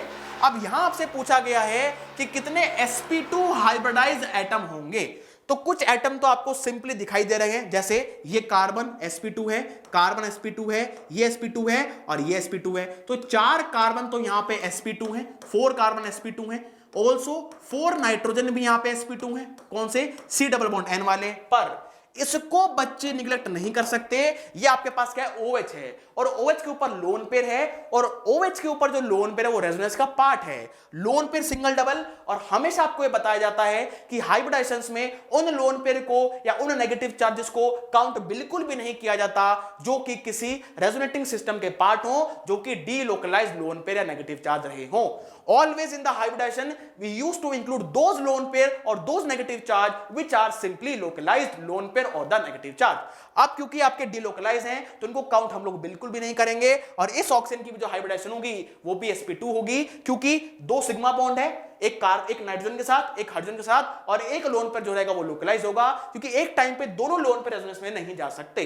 तो यहां पे ये जो सारे ऑक्सीजन है ये भी आपके sp2 होंगे, तो 4 और ऑक्सीजन यहां पे आपके sp2 होने वाले हैं, तो टोटल एटम यहां पे आएंगे आपके 12। तो 12 will be the correct answer for this particular सवाल। सही, तो चलिए ये आपके पास ऑर्गेनिक केमिस्ट्री के कुछ सवाल थे जो कि हम लोगों ने डिस्कस किए, डिटेल में डिस्कस किए। अब लोकेश सर आपके साथ फिजिकल और इनऑर्गेनिक केमिस्ट्री के सवालों का डिस्कशन करने वाले हैं। सो मेक श्योर आप इस सेशन को लाइक करें और अगर आप चैनल पे नए आए हैं तो चैनल को सब्सक्राइब करना मत भूलें और बिल्कुल नीचे दिए गए कमेंट सेक्शन में हमें जरूर से बताएं कि इन सभी सवालों में से कितने सवाल आपने करेक्टली अटेम्प्ट किए हैं और कैसा रहा आपका जेईई एडवांस का सवाल। सही, चलिए नाउ डियर स्टूडेंट्स, अब हम बात करने वाले फिजिकल और इनऑर्गेनिक केमिस्ट्री के सॉल्यूशंस की। तो 1 बाय 1 डिटेल सॉल्यूशन हम डिस्कस करेंगे। चलो स्टार्ट करते हैं ना। तो अपने पास ये क्वेश्चन आपके पास आया था, this is the solid state से क्वेश्चन था आपके पास और ये बेसिक क्वेश्चन था ना, बस थोड़ा सा इसमें कैलकुलेशन थोड़ी ज्यादा थी बट बेसिक कंसेप्ट था, इसमें पैकिंग एफिशिएंसी आपको निकालना था। तो आपको दिया हुआ है structure of A salt made up of cation X और एनाइन Y आपको दिया हुआ है। तो सिंपल सी बात, आपके पास एनाइन आपके पास क्या आएगा, कॉर्नर पे आएगा और जहां पे उनके बीच में जो वॉइड्स रहेगा वहां पे आपके पास क्या आएगा, कैटाइन आपके पास आएगा वहां पे। तो फेसेस आपको बता रहा है भाई, क्लैरिटी के एक फेस का फोटो यहाँ पे आपको बताया हुआ है। द पैकिंग एफिशिएंसी अप्रोक्सीमेटली पूरा, अगर इसको 3D में अगर हम रिपीट करें, एक फेस का आपको दिया हुआ है तो सिंपल आपको बताना है किसकी पैकिंग एफिशिएंसी कितनी होगी आपके पास। तो पहले देखो यार, सिंपल सी बात है, पहले रिलेशनशिप निकालते हैं। मैं अब बात करता हूँ यहाँ पे कि यहाँ पे एज लेंथ ए है, सपोज इस क्यूब का एज लेंथ ए आपके पास है यहाँ पे, ओके, यहाँ पे एज लेंथ ए है। तो यहाँ से अगर मैं बात करूँ आपके पास, तो यहाँ पे आपके पास क्या आएगा, 2 टाइम्स, यहाँ से आपके पास आएगा 2 times radius of y equal to a। तो यहां से आपके पास आ गया रेडियस ऑफ y आपके पास आ गया a/2। एक इक्वेशन अपने पास ये बन गई, रेडियस ऑफ y अपने पास आ गया, मतलब आपके पास क्या आ गया, एनाइन का रेडियस आपके पास आ गया। अब मैं आपके पास बात करता हूं यहाँ पे कि अपने पास एक कैटाइन का रेडियस अपने को निकालना है। तो कोई पर्टिकुलर फेस आपके पास ये दिया हुआ है, इससे अगर आप रेडियस निकालोगे, अगर यहाँ से आप रेडियस कैलकुलेट करते हो तो ये वाला डिस्टेंस, अगर डायगोनल की मैं बात करता हूँ, डायगोनल की अगर हम बात करते हैं यहाँ पे, तो आपके पास डायगोनल का लेंथ कितना होता है, √2a। ये a है, ये है, तो √2a। तो यहाँ से हम डायरेक्टली कंक्लूड कर सकते हैं कि √2a मतलब आपके पास √2a that is equal to आपके पास 2 times radius of Y plus 2 times radius of X. आपके पास यहाँ पे पूरा इस तरह से कैलकुलेट कर सकते हैं। तो यहाँ से आपके पास आएगा कि radius of X plus radius of Y equal to A by root 2। आपके पास ये आपके पास इक्वेशन नंबर 2 बन गई, यहाँ से रिलेशनशिप निकल गया आपके पास। तो यहाँ से हमारे पास रेडियस ऑफ वाई, तो रेडियस ऑफ वाई आपके पास तो हमें दिया हो, तो रेडियस ऑफ एक्स हमें निकालना है। तो आपके पास आ गया A by root 2 minus A by 2, आपके पास ये आ गया। ठीक है, तो यहाँ पे आपने क्या ले लिया, तो यहाँ पे आपने अगर कॉमन लेते हो तो आपके पास आ गया ए बाई रूट 2 बाहर आ गया। ठीक है, तो 1 माइनस ए बाई रूट 2 आपके पास यहाँ पे रह गया। Is it clear? तो आपके पास 1 minus A by root 2 A by 2, तो आपके पास ये रह गया। तो आपके पास यहाँ से अच्छा ए बाई ले लिया, तो आपके पास यहाँ पे रह जाएगा ए नहीं है, यहाँ पे 1 बाई आपके पास रह जाएगा। ओके, तो यहाँ पे 1 आपके पास। ठीक है, तो यहाँ से आपके पास मतलब वैल्यू क्या रह गया, root 2 minus 1 upon A by 2, आपके पास ये वाला वैल्यू रह गया आपके पास यहाँ से। ओके, तो आपके पास रेडियस ऑफ एक्स है अपॉन रेडियस ऑफ वाई है। अब हमको पेकिंग एफिशिएंसी निकालना है। तो सिंपल सी बात है आपके पास, अगर आपको पेकिंग एफिशिएंसी निकालना है, पेकिंग एफिशिएंसी आपको निकालना है, तो आपको क्या करना पड़ेगा, सिंपल सी बात आपके पास क्या है कि वाई वाले आइटम्स कहाँ पे है, कॉर्नर पे है। तो इनका कंट्रीब्यूशन कितने, 8 कॉर्नर्स हो गए, 1/8 इंटू है ना 1, तो एक तो आपके पास वाई आइटम्स हो गया। अब एक्स वाले एनाइंस आपके पास कैटाइंस कितने होंगे आपके पास, क्योंकि ये फेस के सेंटर पे 6 फेसेस हो गए आपके पास, 6 इंटू 1/2, तो आपके पास 3 आपके पास ये वाले आएंगे। तो मतलब यहाँ से पेकिंग एफिशिएंसी निकालोगे तो वॉल्यूम ऑफ आपके पास क्या होगा, स्पेयर, कौन सा वाला, वॉल्यूम ऑफ स्पेयर वाई आपके पास है ना, एक पूरे वाई का आपके पास आ जाएगा, plus 3 times volume of sphere X आपके पास, एक्स वाला जो है आपके पास डिवाइडेड बाई आपके पास ए क्यूब, आप यहाँ से कैलकुलेट करोगे ए क्यूब है ना, तो पेकिंग एफिशिएंसी ये निकालोगे आपके पास, तो पेकिंग एफिशिएंसी निकाल इनटू 100 आप कर दोगे यहाँ से कैलकुलेट। ओके, तो वॉल्यूम ऑफ स्पेयर वाई आपके पास आ जाएगा 4/3 पाई, यहाँ से मैं बात करूँ आर वाई की cube plus 3 into 4/3 pi R X की क्यूब अपॉन ए क्यूब, यहाँ पे कैलकुलेट करोगे आपके पास। ओके, यहाँ पे अगर आप यहाँ से 4/3 पाई आप निकालते हो, 4/3 पाई यहाँ से निकाला, आर वाई की क्यूब प्लस 3 आर एक्स की क्यूब है ना, आर एक्स की क्यूब अपॉन ए क्यूब, यहाँ से ए क्यूब यहाँ निकालो। ठीक है, ये वाला वैल्यू आपके पास पेकिंग एफिशिएंसी का वैल्यू आपके पास ये आएगा। ठीक है, इज इट क्लियर? यहाँ से अब ये वाली वैल्यूज आपको पुटअप करनी है, आर वाई और आर एक्स का वैल्यू आपको यहाँ पे पुटअप करना है। एक सिंपल सी करना इक्वेशन बनेगा आपको ना, तो उसमें जो आपको पेकिंग एफिशिएंसी ना यहाँ से आगे पास 63% के अराउंड आएगा ना, डिवाइडेड बाय 100 करना है, तो आपको 63 पॉइंट समथिंग आगे पास इसका आंसर आएगा। तो आपको पूछा गया तो अप्रोक्सीमेटली कितना होगा, 63 पॉइंट मतलब 63, तो आंसर आपके पास हो जाएगा बी ऑप्शन आपका आंसर हो जाएगा। इस तरह से इसको कैलकुलेट करना, सिंपल सी इक्वेशन बनेगी आपके पास है ना, यहाँ से इसको कैलकुलेट करते हैं। तो ओके डियर स्टूडेंट्स, तो 63 B option will be your right answers. Now move to the next question. तो यहां से बात कर थोड़ा सा कैलकुलेटिव था, बट कंसेप्ट जो भी था ना सॉलिड स्टेट का, वो बेसिक कंसेप्ट यहाँ पे आपके पास सॉलिड स्टेट का था। तो कह सकते हैं इसको मॉडरेट टाइप क्वेश्चन बोल सकते हैं, क्योंकि इजी नहीं बोल सकते क्योंकि कैलकुलेशन है, तो इसलिए moderate type question we can say it. हाँ, अब now the next question is from coordination compound, तो we can say this is the best. तो आसान से सवाल है, कई बार हम तो मेंस लेवल में भी इस तरह के क्वेश्चंस कई बार आ चुके हैं। तो आपको बताना है calculated spin only magnetic movement of, ये काफी पॉपुलर है ना, अमोनिया वाले लिगेंड्स के जो कॉम्प्लेक्स होते हैं दे आर मच पॉपुलर आपके पास। एंड देन आपके पास कॉपर CuF6-3 आपको दिया हुआ है। ओके, तो यहां से हम बात करते हैं तो क्रोमियम कौन से स्टेट में आपके पास है कि क्रोमियम इन +3 स्टेट्स आपके पास। तो यहाँ पे इसका इलेक्ट्रॉनिक कॉन्फ़िगरेशन कितना हो जाएगा, 4s0 3d3 आपके पास, 4s0 3d3। एंड अमोनिया यहाँ पे कैसा बिहेव करेगा, तो आपको हमेशा पता है कि ammonia is a moderate type ligands, तो D4 to D7 में आपके पास, D4 to D7 में आपके पास उस वाले केस में क्या होता है, WFL की तरह बिहेव करता है। जैसे आपके पास हो गया क्रोमियम +3 हो गया, मैग्नीज +3 है ना, इस तरह से आपके पास क्रोमियम है ना आपके पास, यहाँ से कितना हो गया क्रोमियम +3, तो यहाँ पे है ना मॉडरेट टाइप लिगेंड्स आपके पास है। तो इसकी अगर हम बात करते हैं तो इधर देखो D3, तो अगर D3 है तो अच्छा D3 आपके पास है, तो D3 तो शुरू के 3 फिलअप रहेंगे, जैसे क्रोमियम +2 हो गया, Mn+2 हो गया है ना, फेरस +2 हो गया, कोबाल्ट +2 वाले जो कॉम्प्लेक्सेस होते हैं मॉडरेट D4 to D7 वाले है ना, तो उनमें WFL की तरह बिहेव करता है। बट यहाँ पे पहले 3 फिलअप रहेंगे यहाँ पे, तो यहाँ पे आपके पास पहले 3 d ऑर्बिटल्स को आपको फिलअप करना है। यहाँ पे 1 2 एंड 3, ये 3d हो गया, and this is 4s and this is 4p। तो यहाँ पे जो हाइब्रिडाइजेशन जो आएगा यहाँ पे यहाँ पे जो हाइब्रिडाइजेशन जो आएगा वो आएगा आपके पास D2sp3 और यहाँ पे अनपेड इलेक्ट्रॉन्स कितने हो गए 3 हो गए, तो पहले स्टार्टिंग के 3 फिलअप होते हैं। तो यहाँ से जो आपके पास मैग्नेटिक मूवमेंट जो आएगा आपके पास आएगा 3 into n into n plus 2 that is 5, तो √15 और √15 आपके पास कितना होता है आपके पास 3.87, तो यहाँ पे पहला ऑप्शन तो होगा 3.87 आपके पास, ठीक है। अगर मैं इस कॉम्प्लेक्स में बात करता हूँ Cu, तो यहाँ पे आपके पास है कॉपर +3 और इसका होगा आपके पास 4s1 3d10 आपके पास कॉपर का होता है, तो then this is 4s0 3d आपके पास होगा 3d8 आपके पास, है ना, 3d8 आपके पास। और आपके पास और फ्लोरीन आपके पास कैसा टाइप का लाइगेंड्स है, fluorine is WFL type ligands, यहाँ पे WFL टाइप लाइगेंड्स है। तो यहाँ पे अगर हम बात करते हैं आपके पास, तो यहाँ पे इलेक्ट्रॉनिक कॉन्फ़िगरेशन जो आएगा this is 4s and this is 3d, तो यहाँ पे आपके पास हो गया, तो ये 3d हो गया आपके पास। तो ये 3d को अगर हम फिलअप करते हैं यहाँ से, तो हाउ वी फिलअप, तो 1 2 3 4 5 6 7 एंड 8 आपके पास ये 3d हो गया and this is 4s and this is 4p आपके पास। तो यहाँ से जो आपके पास कितना आएगा अनपेडेड 2, तो मैग्नेटिक मूवमेंट अगर हम कैलकुलेट करते हैं यहाँ पे म्यू आपके पास आएगा 2 into n into n plus 2 आपके पास 2 आपके पास आएगा 4, तो √8, तो √8 अप्रोक्सीमेटली इक्वल टू कितना आएगा 2.84 आपके पास यहाँ पे। तो आंसर कितना आ जाएगा, तो आंसर वैल्यू भी फर्स्ट ऑप्शन आपका आंसर हो जाएगा। This is 1.6, this is √3 value है ना, तो बट दिस इज √8 आपके पास। तो सिंपल सा क्वेश्चन, तो इसको कहेंगे इजी टाइप क्वेश्चन बोलेंगे, बिकॉज ऑलरेडी ये JEE मेंस में रिपीट हो चुके हैं कई बार डियर स्टूडेंट्स। ओके, तो ये सबका सही होना चाहिए था।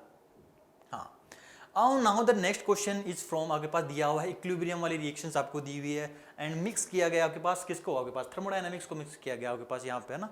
तो यहाँ पे इधर देखते हैं कि reaction plot of ln pz by p0 versus आपको दिस इज द 10 की पावर 4, दिस इज सम, है ना, यहाँ पे 10 की power 4 by t is given below, आपको दिया हुआ है एक प्लॉट दिया हुआ आपके पास। Okay, ln pz by p0 versus 10 की पावर 4 by t का प्लॉट आपको दिया हुआ है। ओके, तो ये इक्वेशन आपको दी हुई है, इक्विलिब्रियम कांस्टेंट आपको दिया हो, तो ऑलरेडी देखो एडवांस का टॉपिक से हमेशा इक्विलिब्रियम को वो मिक्सअप करता है थर्मोडायनेमिक्स, तो इस बार भी उन्होंने उस तरह से मिक्सअप किया है। तो ये प्लॉट आपको दिया हुआ है, तो यहाँ पे आपको पूछा गया है, पहला पार्ट आपके पास था the value of standard enthalpy for the given reaction आपको बतानी है, तो standard enthalpy for the given reaction आपको बताना था। तो यहाँ पे इधर देखो ध्यान से देखते हैं हमें, तो हमें ये इक्वेशन दिया हुआ है d ऑफ ln k, यहाँ पे आपको दिया हुआ है d of ln k upon d of 1/t और that is equal to minus del h naught by R, minus del h naught by R आपके पास ये दिया हुआ है। ओके, तो इसको हम क्या करते हैं, इंटीग्रेट करते हैं दोनों तरफ, तो आपके पास यहाँ से आ जाएगा d of ln k equal to minus del h naught 5 upon d of 1/t। अब यहाँ से बोथ साइड से इसको इंटीग्रेट कर देते हैं, दोनों तरफ से इसको इंटीग्रेट कर दोगे, यहाँ से इंटीग्रेट कर दो, यहाँ से इंटीग्रेट कर दिया आपने, यहाँ पे वैल्यू क्या आ जाएगी ln k is equal to minus del h naught 5 upon r into 1/t plus c आपके पास 1/c आपके पास, यहाँ पे कुछ इस तरह की लाइन आ गई। तो आपको एक प्लॉट दिया हुआ था, ये आपके पास ये जो प्लॉट आपके पास दिया होता है ln pz by p0 और ये वैल्यू दिया हुआ आपके पास इक्वल टू इक्विलिब्रियम कांस्टेंट आपको दिया हुआ है। तो इसका वैल्यू हम यहाँ से डायरेक्टली निकाल सकते हैं, मतलब इस वाली इक्वेशन को हम बेटरली अगर लिखे कुछ इस तरह से, तो हम लिख सकते हैं ln k equal to minus del h naught by r into 10 की पावर 4 इंटू 10 की पावर 4/t प्लस c, आपके पास ये कोई y इंटरसेप्ट हो गया, हम इस तरह से लिख सकते हैं इस वाली इक्वेशन को।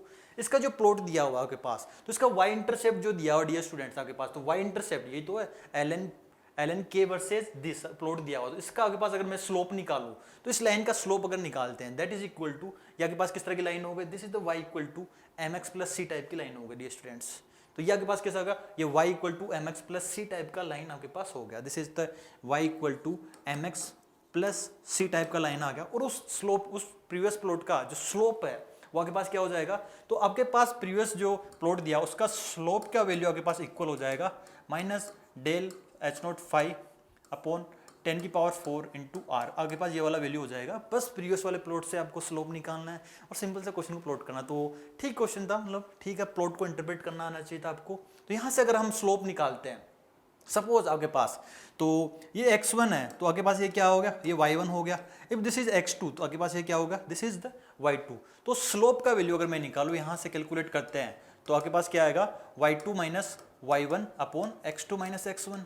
Is it clear to everybody, ठीक है डियर स्टूडेंट्स। तो x2 का वैल्यू कितना होगा आपके पास, अच्छा y2 वैल्यू निकालते हैं, -7 और आपके पास कितना माइनस और -3 हो गया अपॉन, तो x2 12 - 10, तो यहाँ से आपके पास जो वैल्यू होगा आपके पास ये कितना होगा आपके पास, यहाँ से बात करता हूँ ये -2 के बराबर हो गया है ना, तो +3 और है ना, और ये कितना होगा ऊपर हो गया आपके पास -4 डिवाइडेड बाई 2, तो दैट इज इक्वल टू -2 के बराबर आपके पास वैल्यू हो गई डियर स्टूडेंट्स। तो स्लोप का वैल्यू -2 आ रहा है, तो यहाँ पे हम डायरेक्टली पुटअप करते हैं, तो यहाँ पे जो value put up that is equal to -2, तो यहाँ से del H naught phi equal to 2 into 10⁴ into आपके पास आर का वैल्यू यूज करना 8.314, ठीक है। अब आपको किलो जूल में निकालना है, किलो जूल में निकालना है, तो वैल्यू आपके पास कितना आएगा 20 इंटू 8.314 है ना, तो आपके पास कितना होगा ये किलो जूल मोल इनवर्स आपके पास आ गया। ओके, तो इसको मल्टीप्लाई करते हैं, यहाँ पे अगर मल्टीप्लाई करोगे आपके पास तो आपके पास ये वैल्यू आएगा आपके पास अप्रोक्सीमेटली, तो आपके पास आ गया तो 28 इंटू 6 इंटू, तो आपके पास तो यहाँ पे इंटू 10 आपके पास, तो आपके पास आ गया 166.28 आपके पास ना किलो जूल मोल इनवर्स, तो यही आपके पास इसका आंसर आ रहा है चेंज इन एंट्रोपी का आपके पास, तो this will be the answers. Okay 166.28, एक बार once I check my calculation, तो हाँ 166.28, ओके, तो this will be the answers. Okay, तो बस this is the basic question है, बस प्लॉट करना था एंड प्लॉट को इंटरप्रेट करना था डियर स्टूडेंट्स आपको। Okay, now move to the next question आपके पास। नेक्स्ट क्वेश्चन इसका अगला पार्ट था आपके पास, the value of delta S nought for the given reaction at 1000 kelvin पे आपको बताना था, तो 1000 केल्विन पे डेल एस नोट का वैल्यू आपको कैलकुलेट करना है। तो सिंपल सी आपके पास बात क्या है भाई, आपको पता है कि delta G naught equal to delta H naught minus T delta S naught आपके पास, टी डेल्टा एस नोट आपके पास यहाँ पे हम कैलकुलेट कर सकते हैं। Okay, is it clear? यहाँ पे अगर मैं बात करूँ डेल्टा जी नोट कितना होता है माइनस RT/ln K, और डेल्टा एच नोट का वैल्यू हम प्रीवियस क्वेश्चन में हम कैलकुलेट कर चुके हैं -T into delta S naught आपके पास, ये वाला वैल्यू हमें कैलकुलेट करना है डियर स्टूडेंट्स। ओके, ये वाला वैल्यू हमें कैलकुलेट करना है, तो आपको अब इधर देखो ये वाला वैल्यू हम प्रीवियस क्वेश्चन से हम कैलकुलेट कर चुके हैं।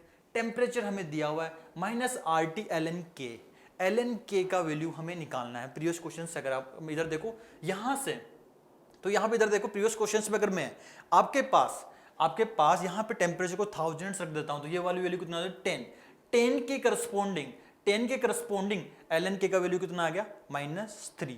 समझ में आ गया आपके पास, यहाँ पे 1000 केल्विन पे मतलब आपके पास 10⁴ अपॉन 1000 क्या है, तो यहाँ पे 10 आ गया वैल्यू, तो 10 के करस्पॉन्डिंग आपके पास तो वैल्यू कितना आ रहा है आपके पास ln P बाई इसका ln K का value that is equal to -3। तो यहाँ से हम डायरेक्टली पुटअप कर सकते हैं कि -3, तो आपके पास ये वाला वैल्यू हो गया 8.314 इंटू 1000 है ना, इंटू यहाँ के पास वैल्यू हो गया इंटू -3 इक्वल टू ये वाला वैल्यू हमने प्रीवियस क्वेश्चंस में कैलकुलेट किया था, that is equal to del H naught 5 minus 1000 है ना, डेल एस नोट 5 आपके पास ये वाला वैल्यू हो गया। तो ये वाला वैल्यू लास्ट क्वेश्चन में हमने किलो जूल में कैलकुलेट किया ही था।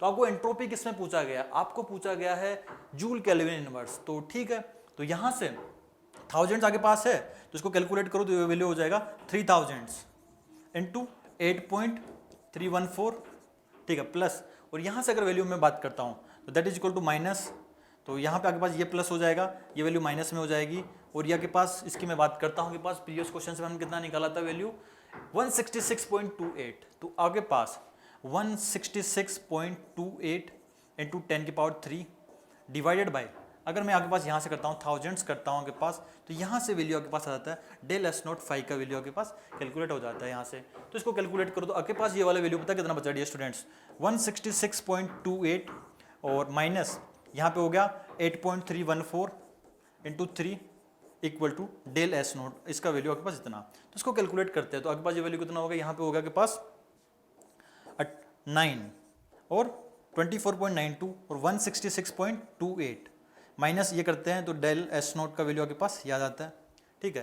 तो इसको सब्ट्रैक्ट करते हैं आपके पास, तो यहाँ पे कितना आएगा तो 166.28 और 24.928 आपके पास, इसका वैल्यू कैलकुलेट करता हूँ तो आपके पास आ जाता है 5 और ये वैल्यू आ गया आपके पास 3 एंड 2 142.35 आपके पास जो वैल्यू आपके पास, तो कैलकुलेट करता हूँ मैं तो 142, एक सेकंड हम कैलकुलेशन देख लेते हैं एक बार फिर भी, तो आपको कितना दिया हुआ तो आगे सॉरी 141.35 सही है ना, one side check my calculation, तो 141.35 तो एक बार फिर भी है ना हम कैलकुलेशन को देख लेते हैं कि प्रीवियसली हमने क्या किया था। तो यहाँ पे इधर देखो, तो कैलकुलेशन हमने करेक्ट किया गया। यहाँ से अगर हम 8.314 को करते हैं तो यहाँ पे ना 8.314, अच्छा ठीक है ये यहाँ पे थोड़ा सा ना यहाँ पे, तो 8.314 इंटू 3, तो आपके पास हो गया 9, तो 24 पॉइंट है ना यहाँ पे, तो ये वाली वैल्यू हो गई 166.28 और 22.94। ओके 94 आपके पास यहाँ से जो वैल्यू है that will be the 94। Okay 94 आपके पास, यहाँ से थोड़ा सा इसमें -4 आपके पास आ जाएगा, यहाँ से that will be equal to 94। एक सेकेंड है ना, 94 आपके पास, यहाँ से 94 आ गया, तो थोड़ा सा हल्का सा माइनर चेंज आ जाएगा आपके पास आंसर में, जो आपके पास आ जाएगा 34 आपके पास यहाँ पे आंसर आ जाएगा ना, तो यहाँ पे 34 आपके पास आंसर आ जाएगा। ठीक है, तो जो प्रीवियस आंसर था उसका है ना, तो 34, तो मेरे को जो आंसर दिया वो दिया हुआ 141.34 है ना, 141.34 आफ्टर कैलकुलेट 141.34 आपका इसका आंसर दिया हुआ डेल एस नोट 5 आपके पास। Is it clear? ठीक है, तो यहाँ ना इतना आंसर इसके रिलेटेड अप्रोक्सीमेट ये वाला वैल्यू कैलकुलेट करोगे तो ये है ना, तो हम बात करेंगे तो ये ठीक था। थर्मोडायनामिक्स प्लस हमेशा इस तरह के क्वेश्चन आपके पास एग्जाम्स में आए डियर स्टूडेंट्स। तो आगे हम नेक्स्ट क्वेश्चन की और बात करते हैं आगे पास यहाँ पे। ओके, तो ये लिक्विड सॉल्यूशन से आगे पास क्वेश्चन आपके पास दिया हुआ था, तो लिक्विड सॉल्यूशन बिल्कुल आपके पास, तो देखते रीड करते हैं थोड़ा पैराग्राफ्स। दो पार्ट इसके थे डियर स्टूडेंट्स, यहाँ पे दो पार्ट है, वैल्यू ऑफ एक्स निकालना और value of mode of Y निकालना, आपको कैलकुलेट करना है। तो आपको पहले पार्ट में दिया हुआ है the boiling point of water in A 0 molar silver nitrate solution आपको दिया हुआ है, दैट इज AgNO3 सॉल्यूशन आपको दिया हुआ है। इलेक्ट्रोलाइट्स आपके पास है तो Ag प्लस और NO3 माइनस में डिसोशिएट हो जाएगा आपके पास, तो it will dissociate into Ag plus और NO3 माइनस यहाँ पे, तो इसका आपके पास वेंटो फैक्टर निकालेंगे तो 2 आएगा ना, आई का वैल्यू आपके पास 2 आएगा यहाँ से। Water in A 0.1 molar silver nitrate solution is x degree Celsius, आपके पास x डिग्री सेल्सियस, तो फर्स्ट पार्ट में हमें तो x ही निकालना था। तो यहाँ पे आपके पास बॉइलिंग पॉइंट की अगर मैं बात करता हूँ तो आपके पास delta TB equal to I into KB into M आपको कैलकुलेट करना था।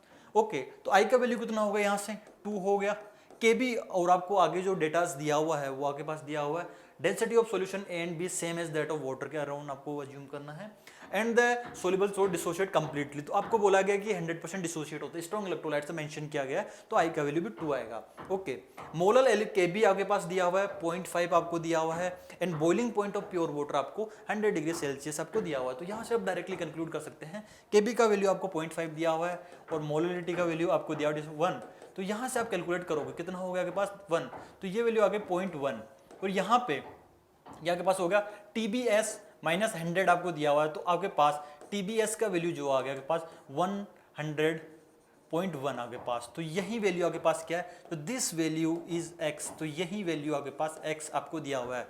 तो ये तो फर्स्ट पार्ट तो बहुत आसान था, वेरी इजी पार्ट था आपके पास, तो इसका आंसर कितना हो गया 100.1, तो 100.1 इसका आंसर हो गया, तो this is very easy part. Okay, now the next part, y का वैल्यू हमें कैलकुलेट करना था। अब y का वैल्यू क्या है, टू दिस सॉल्यूशन A, आपके पास जो AgNO3 का सॉल्यूशन आपको दिया हुआ था उसमें an equal volume of 0.1 molar solution of barium chloride solution is added to make a new solution B आपके पास। The difference in the boiling point of water in the two solution A and B आपको दिया हुआ है, that is equal to दोनों का जो difference है boiling point का y, तो y का वैल्यू कैलकुलेट करना है।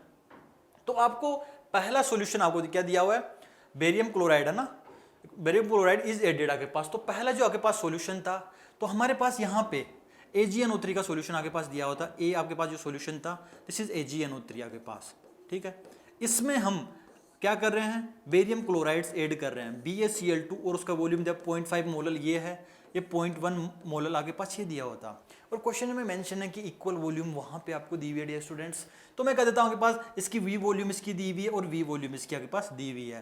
तो यहाँ पे अगर हम एक केमिकल रिएक्शंस लिखते हैं कि व्हाट विल हैपेंस, तो यहाँ पे अगर आप AgNO3 में आप बेरियम क्लोराइड्स ऐड करते हो, BaCl2 आप ऐड करते हो, तो आपके पास यहाँ पे बनेगा AgCl का PPT बन जाएगा, ओके, प्लस बेरियम नाइट्रेट आपके पास यहाँ बन जाएगा BaNO3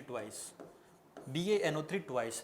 एक बार देख लेते हैं इसको, बैलेंस कर लेते हैं, बैलेंस कर लेते हैं, आपके पास नाइट्रेट यहाँ पे 2 है तो ये 2 आ गया आपके पास, तो क्लोरीन कितना 2 क्लोरीन हो गए, तो आपके पास 2 AgCl का फॉर्मेशन आपके पास यहाँ से हो गया। Is it clear? तो यहाँ पे अगर हम बात करें, जैसे कि मैं बात करता हूँ यहाँ पे AgNO3 0.1, तो इसके मोल्स अगर हम देखें तो यहाँ पे आपको स्टार्टिंग में जो मोल्स दिए हुए हैं, तो V वॉल्यूम मान लिया, तो 0.1 V में यहाँ पे बोल देता हूँ आपके पास, और यहाँ पे कितना हो गया यहाँ पे भी वही दिया हुआ ना 0.1 V आपको यहाँ पे दिया हुआ है, स्टार्टिंग में ये कुछ नहीं था आपके पास, ठीक है। अब इसकी हम बात करते हैं, तो यहाँ पे इधर देखो कि कौन खत्म हो जाएगा, यहाँ से 2 मोल के साथ इसका 1 मोल रिएक्ट करता है, तो ये तो पूरा कंज्यूम हो जाएगा, it will be the LR। और ये कितना बच जाएगा, तो इसका आपके पास बच गया 0.05 V आपके पास, ये बच गया आपके पास, ओके। ये बच जाएगा आपके पास, इतना मोलल आपके पास इतने मोल्स बच जाएगा ना, कितना होगा 2 के साथ 1 तो 0.05 है ना, तो 0.05 तो आपके पास होगा इतना आपके पास।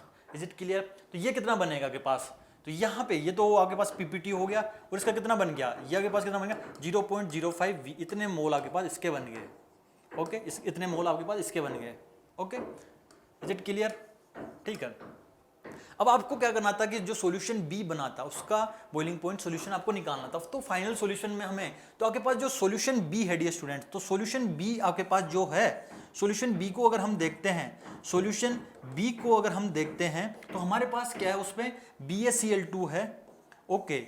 और आपके पास उसमें जो बचा उसमें आपके पास क्या है, बेरियम नाइट्रेट है प्लस बेरियम नाइट्रेट ट्वाइस आपके पास, ठीक। ये आपके पास सॉल्यूशन, और आपको क्वेश्चन में मेंशन था कि ये कंप्लीटली डिसोशिएट होते हैं, तो यहाँ से कितने पार्टिकल्स आएंगे, इसके 3 पार्टिकल्स यहाँ से आएंगे, और यहाँ से कितने पार्टिकल्स आएंगे, 3 पार्टिकल्स यहाँ पे आपके पास इसके आएंगे, है ना। तो यहाँ पे आपके पास, तो यहाँ पे अगर मैं मोलरिटी की बात करूँ I इंटू एम, है ना, तो आपके पास I इंटू एम की अगर मैं बात करता हूँ यहाँ से आपके पास, तो यहाँ पे इधर देखो, तो I इंटू एम की अगर बात करते हैं डियर स्टूडेंट्स, तो आपके पास ये कितना हो जाएगा 0.05 V, है ना। तो इसको इनटू आपके पास कितने पार्टिकल्स हो गए, यहाँ से इसके 3 पार्टिकल्स हो गए, प्लस यहाँ से अगर मैं बात करता हूँ यहाँ पे कितना हो जाएगा 0.05 इंटू 3 इंटू V आपके पास जो दिया हुआ है, ओके।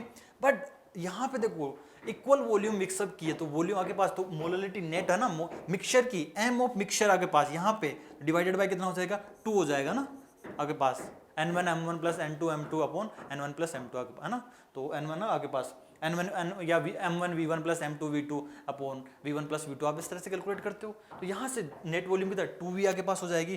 तो ऊपर से अगर मैं बात करता हूँ तो 0.15 आपके पास ये आ जाएगा आपके पास I into M of mixture. Is it clear? यहाँ से इधर देखो तो कैलकुलेट करोगे ना, तो यहाँ पे आपके पास कितना हो जाएगा 0.15 तो 0.30 डिवाइड बाई 2, तो 0.15 आपके पास एम ऑफ मिक्सचर आ जाएगा यहाँ से। तो सॉल्यूशन ऑफ बी की हम बात करते हैं, तो आपको पूछा गया था डिफरेंस पूछा गया था, तो the difference in the boiling point of water in the 2 solution A and B का डिफरेंस पूछा गया था, in the 2 solution A and B, तो इनमें डिफरेंस आपको पूछा गया। तो यहाँ से अब आप निकालते हो, तो आप यहाँ से निकालोगे डेल्टा टीबी ऑफ आपके पास, अगर मैं बी सॉल्यूशन की बात करता हूँ तो आपके पास यहाँ से I इंटू एम तो 0.15, और वो जो केबी का वैल्यू कितना दिया होता है हमें प्रीवियस क्वेश्चंस में, हमें केबी का डेटा मेंशन किया था, दैट इज इक्वल टू 0.5, तो यहाँ से तो आपके पास आ गया 0.5 आपके पास, तो यहाँ से आपके पास तो आपके पास कितना आ गया, तो ये वैल्यू आ गया टीबी ऑफ बी, यहाँ पे आ जाएगा 100 प्लस 0.15 इंटू 0.5 आपके पास, यहाँ पे आपके पास ये वैल्यू आ गया, है ना। तो यहाँ से आपके पास ये वाला वैल्यू आपके पास आ चुका है। आपको डिफरेंस निकालना था ना आपके पास, फर्स्ट और सेकंड का डिफरेंस निकालना, तो पहला वाला आपके पास जो था, तो टीबी जो हमने प्रीवियस पार्ट से जो हमने किया था उसका जो वैल्यू आ रहा था आपके पास आ रहा था 100 प्लस, है ना 0.1 आपके पास, वो आपके पास ए आ रहा था, इसका डिफरेंस हमें निकालना था, इसी का तो डिफरेंस हमें निकालना था, ए और बी का डिफरेंस हमें निकालना था, तो दैट इज इक्वल टू, तो TB of B minus TB of A, ये डिफरेंस हमें निकालना था, कैलकुलेट करना था डियर स्टूडेंट्स। तो ये वाला वैल्यू कितना हो जाएगा, तो इसका डिफरेंस निकालोगे तो ये वाला वैल्यू हो गया आपके पास, तो 0.075 माइनस 0.1 आपके पास, है ना।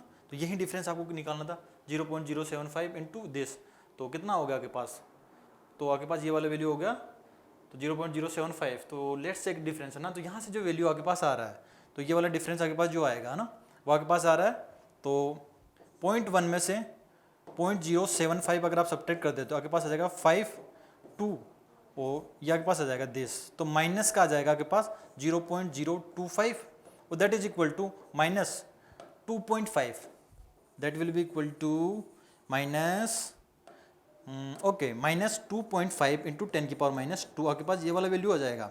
और यही तो वैल्यू हमें कैलकुलेट करना था, दिस इज द वाई, यही तो वैल्यू आपके पास क्या था, वाई था, मोड ऑफ वाई, तो वाई का वैल्यू कितना हो जाएगा आपके पास, that will be equal to 2.5। तो आपके पास 2.5 आपका इसका आंसर हो जाएगा डियर स्टूडेंट्स। तो यहाँ पे इधर देखो हमें क्या दिया हुआ था, क्वेश्चंस में दिया हुआ था the difference in the boiling point of water in the two solution A and B is y equal to into 10 की पावर -2 y आपके पास दिया हुआ डिफरेंस। तो और वो मोड y वैल्यू लिखनी है तो वो है ना, तो y का वैल्यू तो आपके पास यहाँ पे कितना आ गया -2.5, तो इसका आंसर कितना हो जाएगा 2.5 है ना मोड वैल्यू। ओके, तो सेकंड पार्ट सही था ना, थोड़ा कैलकुलेशन था। फर्स्ट पार्ट आसान था ना, फर्स्ट पार्ट कर सकते थे, सेकंड थोड़ा अच्छा था ना, ठीक है। यहाँ से now move to next part आपके पास। यहाँ पे कोलोइड्स के ऊपर है ना सरफेस केमिस्ट्री एडवांस का ना लास्ट 2-3 ईयर्स से एडवांस है ना सरफेस केमिस्ट्री को काफी इंपॉर्टेंस दे रहे हैं। तो यहाँ पे देखो बिल्कुल थ्योरेटिकल टाइप क्वेश्चंस था आपके पास। अगर मैं डिस्कस करता हूँ, if I discuss the process of precipitating colloid sols by an electrolyte is called peptization. मतलब प्रेसिपिटेशन कोलोइडल सॉल्यूशन, उसको पीपीटी नहीं, दिस इज नॉट कॉल्ड, इसको पेप्टाइजेशन नहीं बोलते, पेप्टाइजेशन बोलते हैं पीपीटी में जब हम इलेक्ट्रोलाइट्स ऐड करते हैं और शेक करके वापस से उसको क्या करते हैं कोलोइडल सॉल्यूशन बना देते हैं, उसको हम बोलते हैं पेप्टाइजेशन। तो ये स्टेटमेंट तो आपके पास क्या हो जाएगा गलत, this is the wrong statement. Now we will talk about next statement B, colloidal solution freezes at higher temperature. Colloidal solution freezes at high temperature than the true solution at the same concentration। तो बोला कि colloidal ज्यादा temperature पे freeze करते हैं than the true solution at the same concentration. तो आपके पास same concentration आपको बोला गया है। तो कोलोइडल पार्टिकल्स की अगर हम बात करते हैं तो वो आपके पास क्या होता है कि एग्रीगेशन हो बैठना आपके पास एग्रीगेट हो जाते हैं। तो कोलोइडल्स में है ना एग्रीगेशन हो जाता है, तो नंबर ऑफ पार्टिकल्स क्या हो जाते हैं यहाँ पे डिक्रीज हो जाते हैं। तो अगर मैं बात करूं नंबर ऑफ पार्टिकल्स की अगर मैं बात करता हूं आपके पास, तो आपके पास कोलोइड्स में क्या आता है, कोलोइड्स में नंबर ऑफ पार्टिकल्स क्या कम आते हैं as compare to true solution में आपके पास, क्योंकि यहाँ पे एग्रीगेशन बन जाता है, आपके पास एग्रीगेट हो जाते हैं एटम मॉलिक्यूल आपके पास यहाँ पे पार्टिकल्स।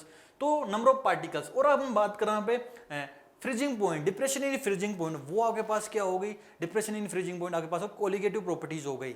और कोलिगेटिव प्रॉपर्टीज डिपेंड करती है नंबर ऑफ सोल्यूट पार्टिकल्स। तो नंबर ऑफ सोल्यूट पार्टिकल्स आपके पास क्या हो गए, कम हो गए। तो डिप्रेशन इन फ्रीजिंग पॉइंट, तो डेल्टा टीएफ आपके पास क्या हो गया, कम हो गया। डेल्टा टीएफ अगर आपके पास डिक्रीज हो रहा है तो ये आपके पास क्या होता है T note minus TF of solution. तो टीएफ ऑफ सॉल्यूशन आपके पास क्या हो जाएगा, टीएफ ऑफ सॉल्यूशन आपके पास जो हो जाएगा, तो freezing point of solution will increase आपके पास। तो यहाँ पे समझ में आ गया, तो आपके पास कोलिगेटिव प्रॉपर्टी कम हो जाएगी तो फ्रीजिंग पॉइंट ऑफ सॉल्यूशन क्या हो जाएगा, इंक्रीज हो जाएगा। तो this is the correct statement आपके पास। ओके, अगला है surfactant form micelles above critical micelle concentration CMC and CMC depend on temperature. तो ठीक है, सीएमसी कंसिडर, तो ये तो स्टेटमेंट सीखे ना, ट्रू होगा टेम्परेचर। ओके, ये तो आसान सा स्टेटमेंट था। Micelles are macromolecular colloids. तो मिसेल्स में आपके पास क्या होता है कि एग्रीगेशन ऑफ आपके पास जो छोटे छोटे पार्टिकल्स जो होते हैं उनका एग्रीगेशन होता है ना, तो वो आपके पास क्या होगा, मल्टी मोलिकुलर होगा आपके पास, है ना। This is the multi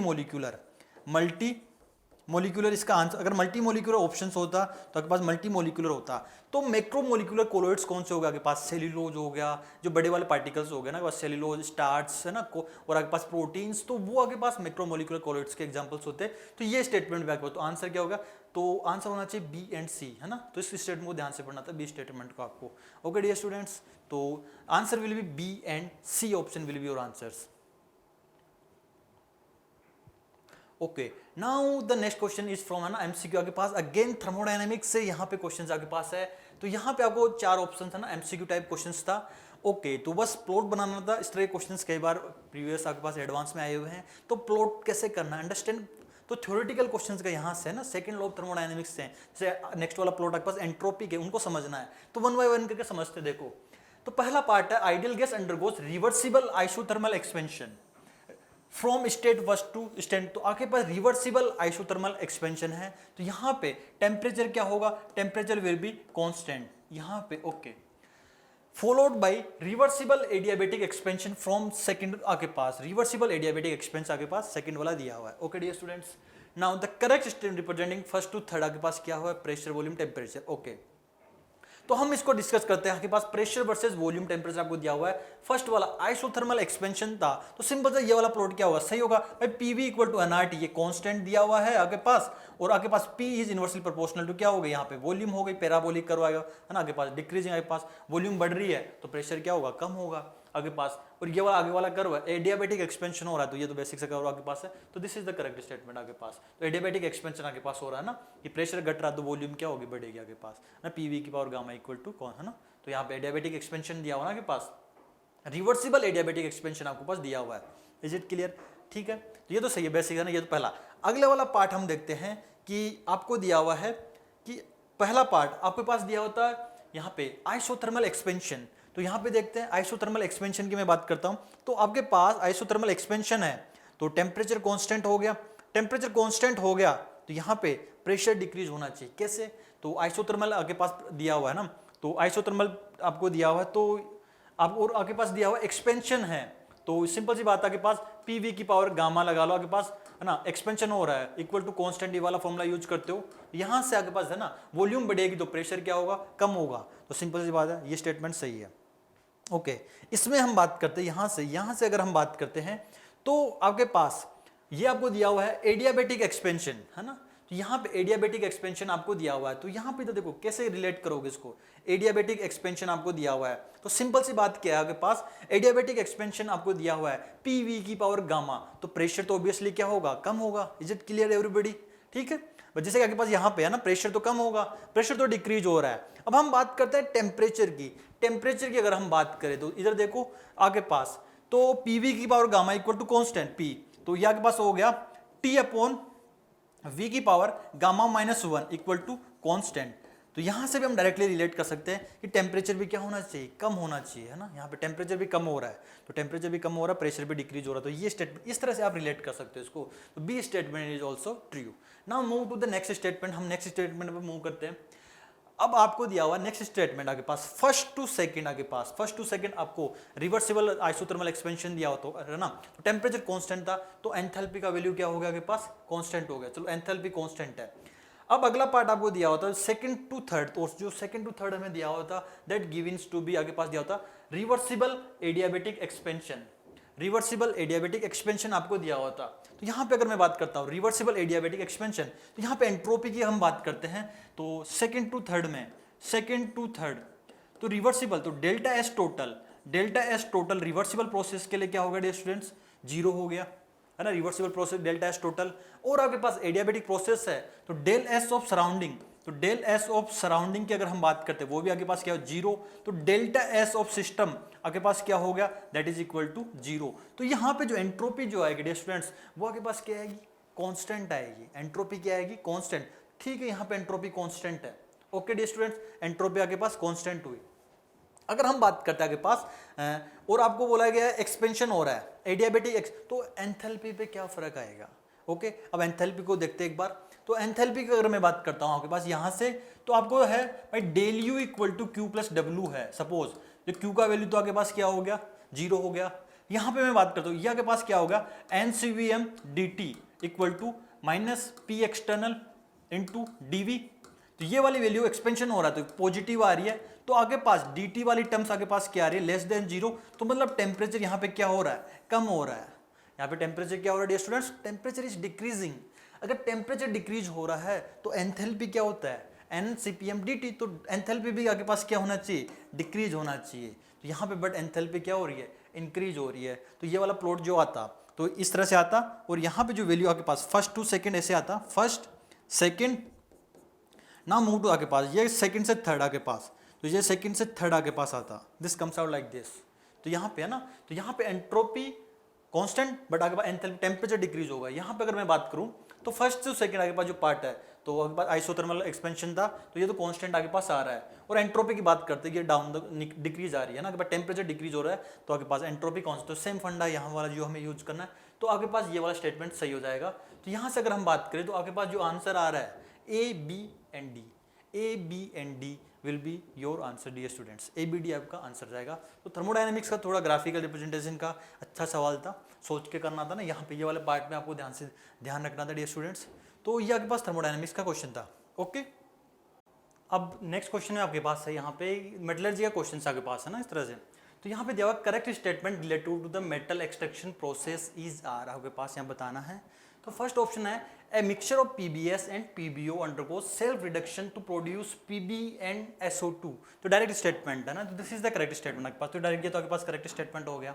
okay, अगले बात करते हैं, in the extraction process of copper from copper pyrites silica is added to produce copper silicates आपके पास, नहीं फेरस सिलिकेट्स आपके पास, तो उसमें हम सिलिका उसमें ऐड करते हैं ना फेरस वाले कंपाउंड में, तो ये आपके पास गलत हो जाएगा आपके पास। ओके, सी पार्ट की बात करें, पार्शियल ऑक्सीडेशन ऑफ सल्फाइड्स और of copper by roasting followed by self reduction product produce blister copper, तो ये भी आपके पास डायरेक्ट स्टेटमेंट है, ये भी आपके पास करेक्ट स्टेटमेंट आपके पास हो गया। ओके, इन साइनाइड प्रोसेस आपको दिया हुआ है, zinc powder is utilize to precipitate gold from this compound आपके पास, तो ये वाला पार्ट, ये क्वेश्चन आपके पास लास्ट ईयर भी जो एडवांस में आपके पास आया था, तो यहाँ पे हम जिंक को यूज करते हैं एज ए रिड्यूसिंग एजेंट्स, तो आपके पास यहाँ पे क्या होता है कि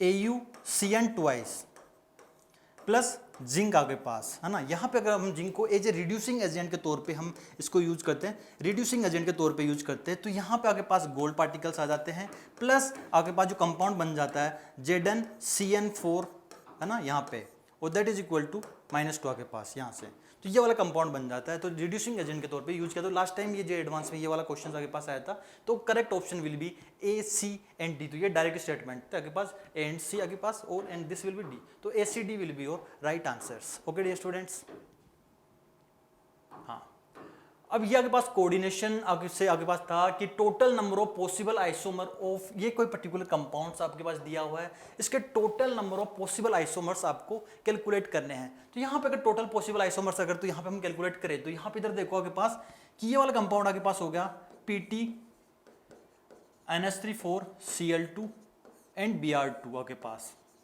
ये वाला कंपाउंड हो गया आपके पास, ठीक है।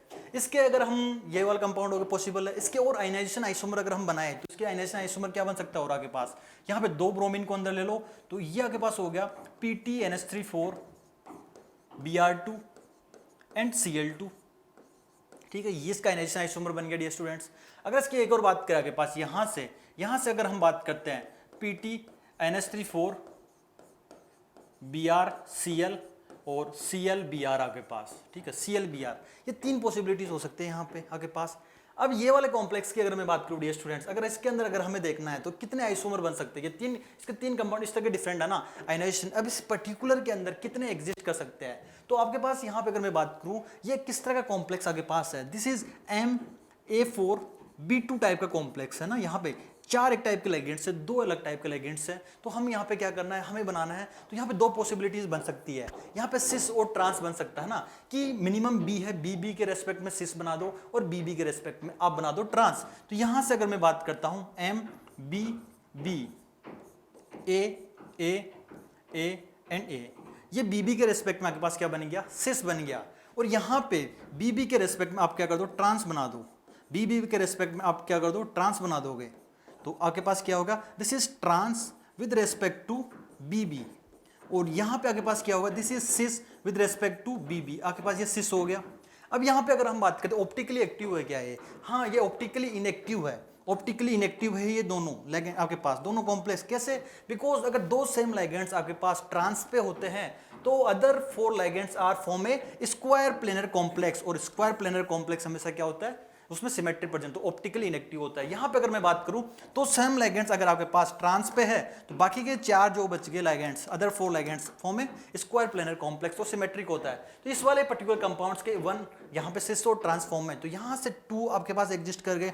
सिमिलरली आपके पास ये वाला कंपाउंड है, अगेन यहाँ पे अगर मैं बात करूँ ये भी A4B2 टाइप का कॉम्प्लेक्स है, तो यहाँ पे भी सिस प्लस ट्रांस, यहाँ पे भी 2 कॉम्प्लेक्स यहाँ से एग्जिस्ट कर जाएंगे। यहाँ पे इसकी मैं बात करता हूँ तो ये वाला कॉम्प्लेक्स आपके पास क्या है, MA4BC टाइप का कॉम्प्लेक्स है, तो यहाँ पे एक सिस बना दो किसके रेस्पेक्ट में, BC के रेस्पेक्ट में, और एक ट्रांस बना दो BC के रेस्पेक्ट में आपके पास, तो बाकी है ना, तो दोनों कॉम्प्लेक्स आपके पास क्या आएंगे, ऑप्टिकली इनएक्टिव आएंगे, बिकॉज ए जो सेम ए वाले लिगेंड्स है वो ट्रांस पे, तो BC और A आपके पास स्क्वायर प्लेनर कॉम्प्लेक्स बनाएगा, और ना तो यहाँ पे तो ये आपके पास क्या हो जाएगा, ऑप्टिकली इनएक्टिव, तो यहाँ से कितना होगा 2 + 2 + 2, तो आंसर विल बी 6, तो ना यहाँ से 2 + 2, तो आंसर आपके पास आ जाएगा 6, आपके पास यहाँ से आंसर आ जाएगा, तो ऑप्टिकली इनएक्टिव है ना, तो यहाँ पे तो 6 आइसोमर टोटल बन जाएंगे यहाँ पे, तो इज इट क्लियर।